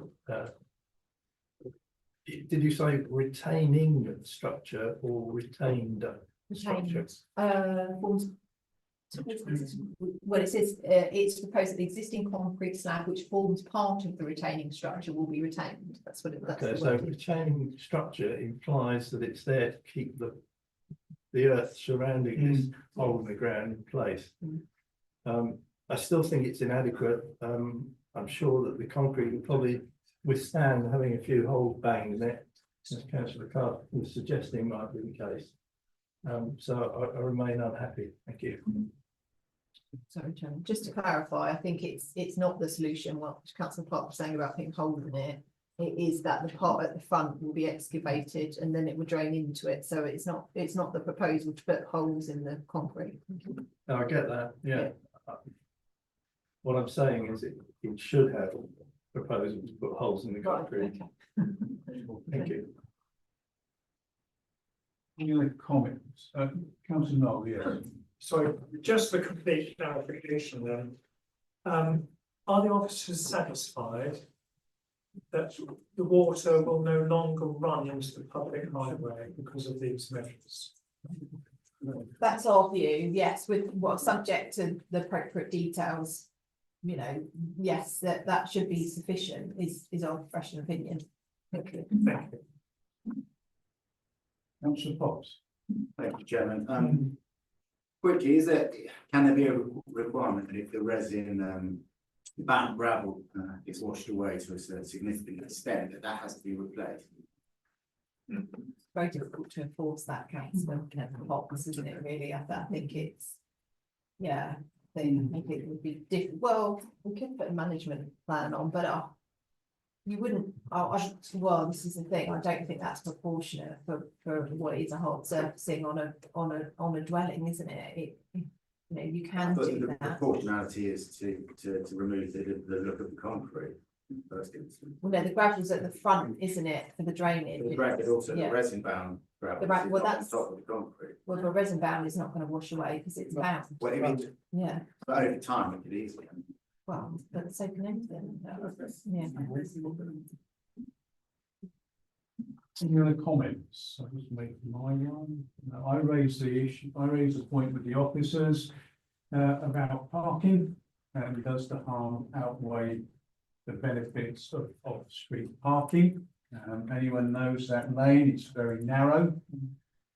People living beyond this particular property, if there was cars parked outside, it would be difficult for them to pass. I had a rather long discussion with the officers, and I'm convinced by the argument that that this off-street parking is beneficial because of the narrow width of the lane and the problem it would cause if we didn't have off-street parking for those people who live beyond the Nutbourne, this particular property. Councillor Clark, any final comments? No, Chairman, just not very happy. Right. Okay, I will move to a vote on this. Sorry, Councillor Finnegan, apologies. No, sorry, Chair. Are we doing anything about the lime water? I will do that. Obviously, we have had extensive discussions with our conservation officer who is happy with the particular type of water proposed. But if members consider that necessary to make the development acceptable, and that's the test you have to consider. If you considered it necessary to make the development acceptable, then you can amend the materials condition to say it must be lime water and all other details in accordance with those approved. So it's within your remit, members, if you consider that necessary. But I think you just consider that carefully in the context of what comments we've already received from our conservation officer. Thank you. Any views on that? Paul? Councillor Fletcher. I don't consider myself an expert on this, but we have in Horsham, on North Parade, there are two listed Horsham stone walls. One of which is on the park side, which belongs to us, the other which is on the other side and is private. I understand that our side has got lime water and the other side has got concrete, which is possibly why our side has been more long-lived than the other side. But I think very few people would have actually particularly noticed. My personal view is that it's the shape and size of the structure that's the predominant visual insult, more than the type of mortar, given that it's not a genuine wall, it's a facing. So I just don't know whether there are technical reasons for choosing cement mortar here rather than a lime mortar. So personally, I'm reluctant to stick my neck out. Any proposal on amending the condition? No? Okay, then we will move to a vote. The recommendation is to approve full planning permission subject to appropriate conditions. Those for?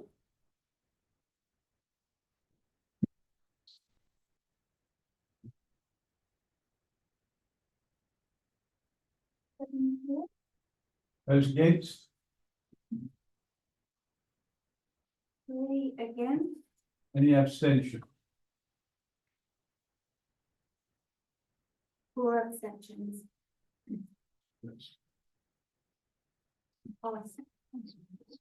Okay, therefore the application has been passed. Okay,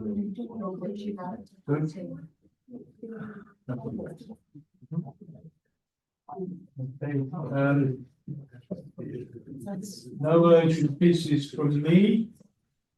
Therefore, I would like to thank the officers for their contribution this evening, the comprehensive committee report and the contributions from all members. Sorry. From all members this evening. I would also like to thank everyone for their recent debates, and I wish you all a safe journey home. And at 20:44, I bring this meeting to a close. Thank you. Thank you. Yeah.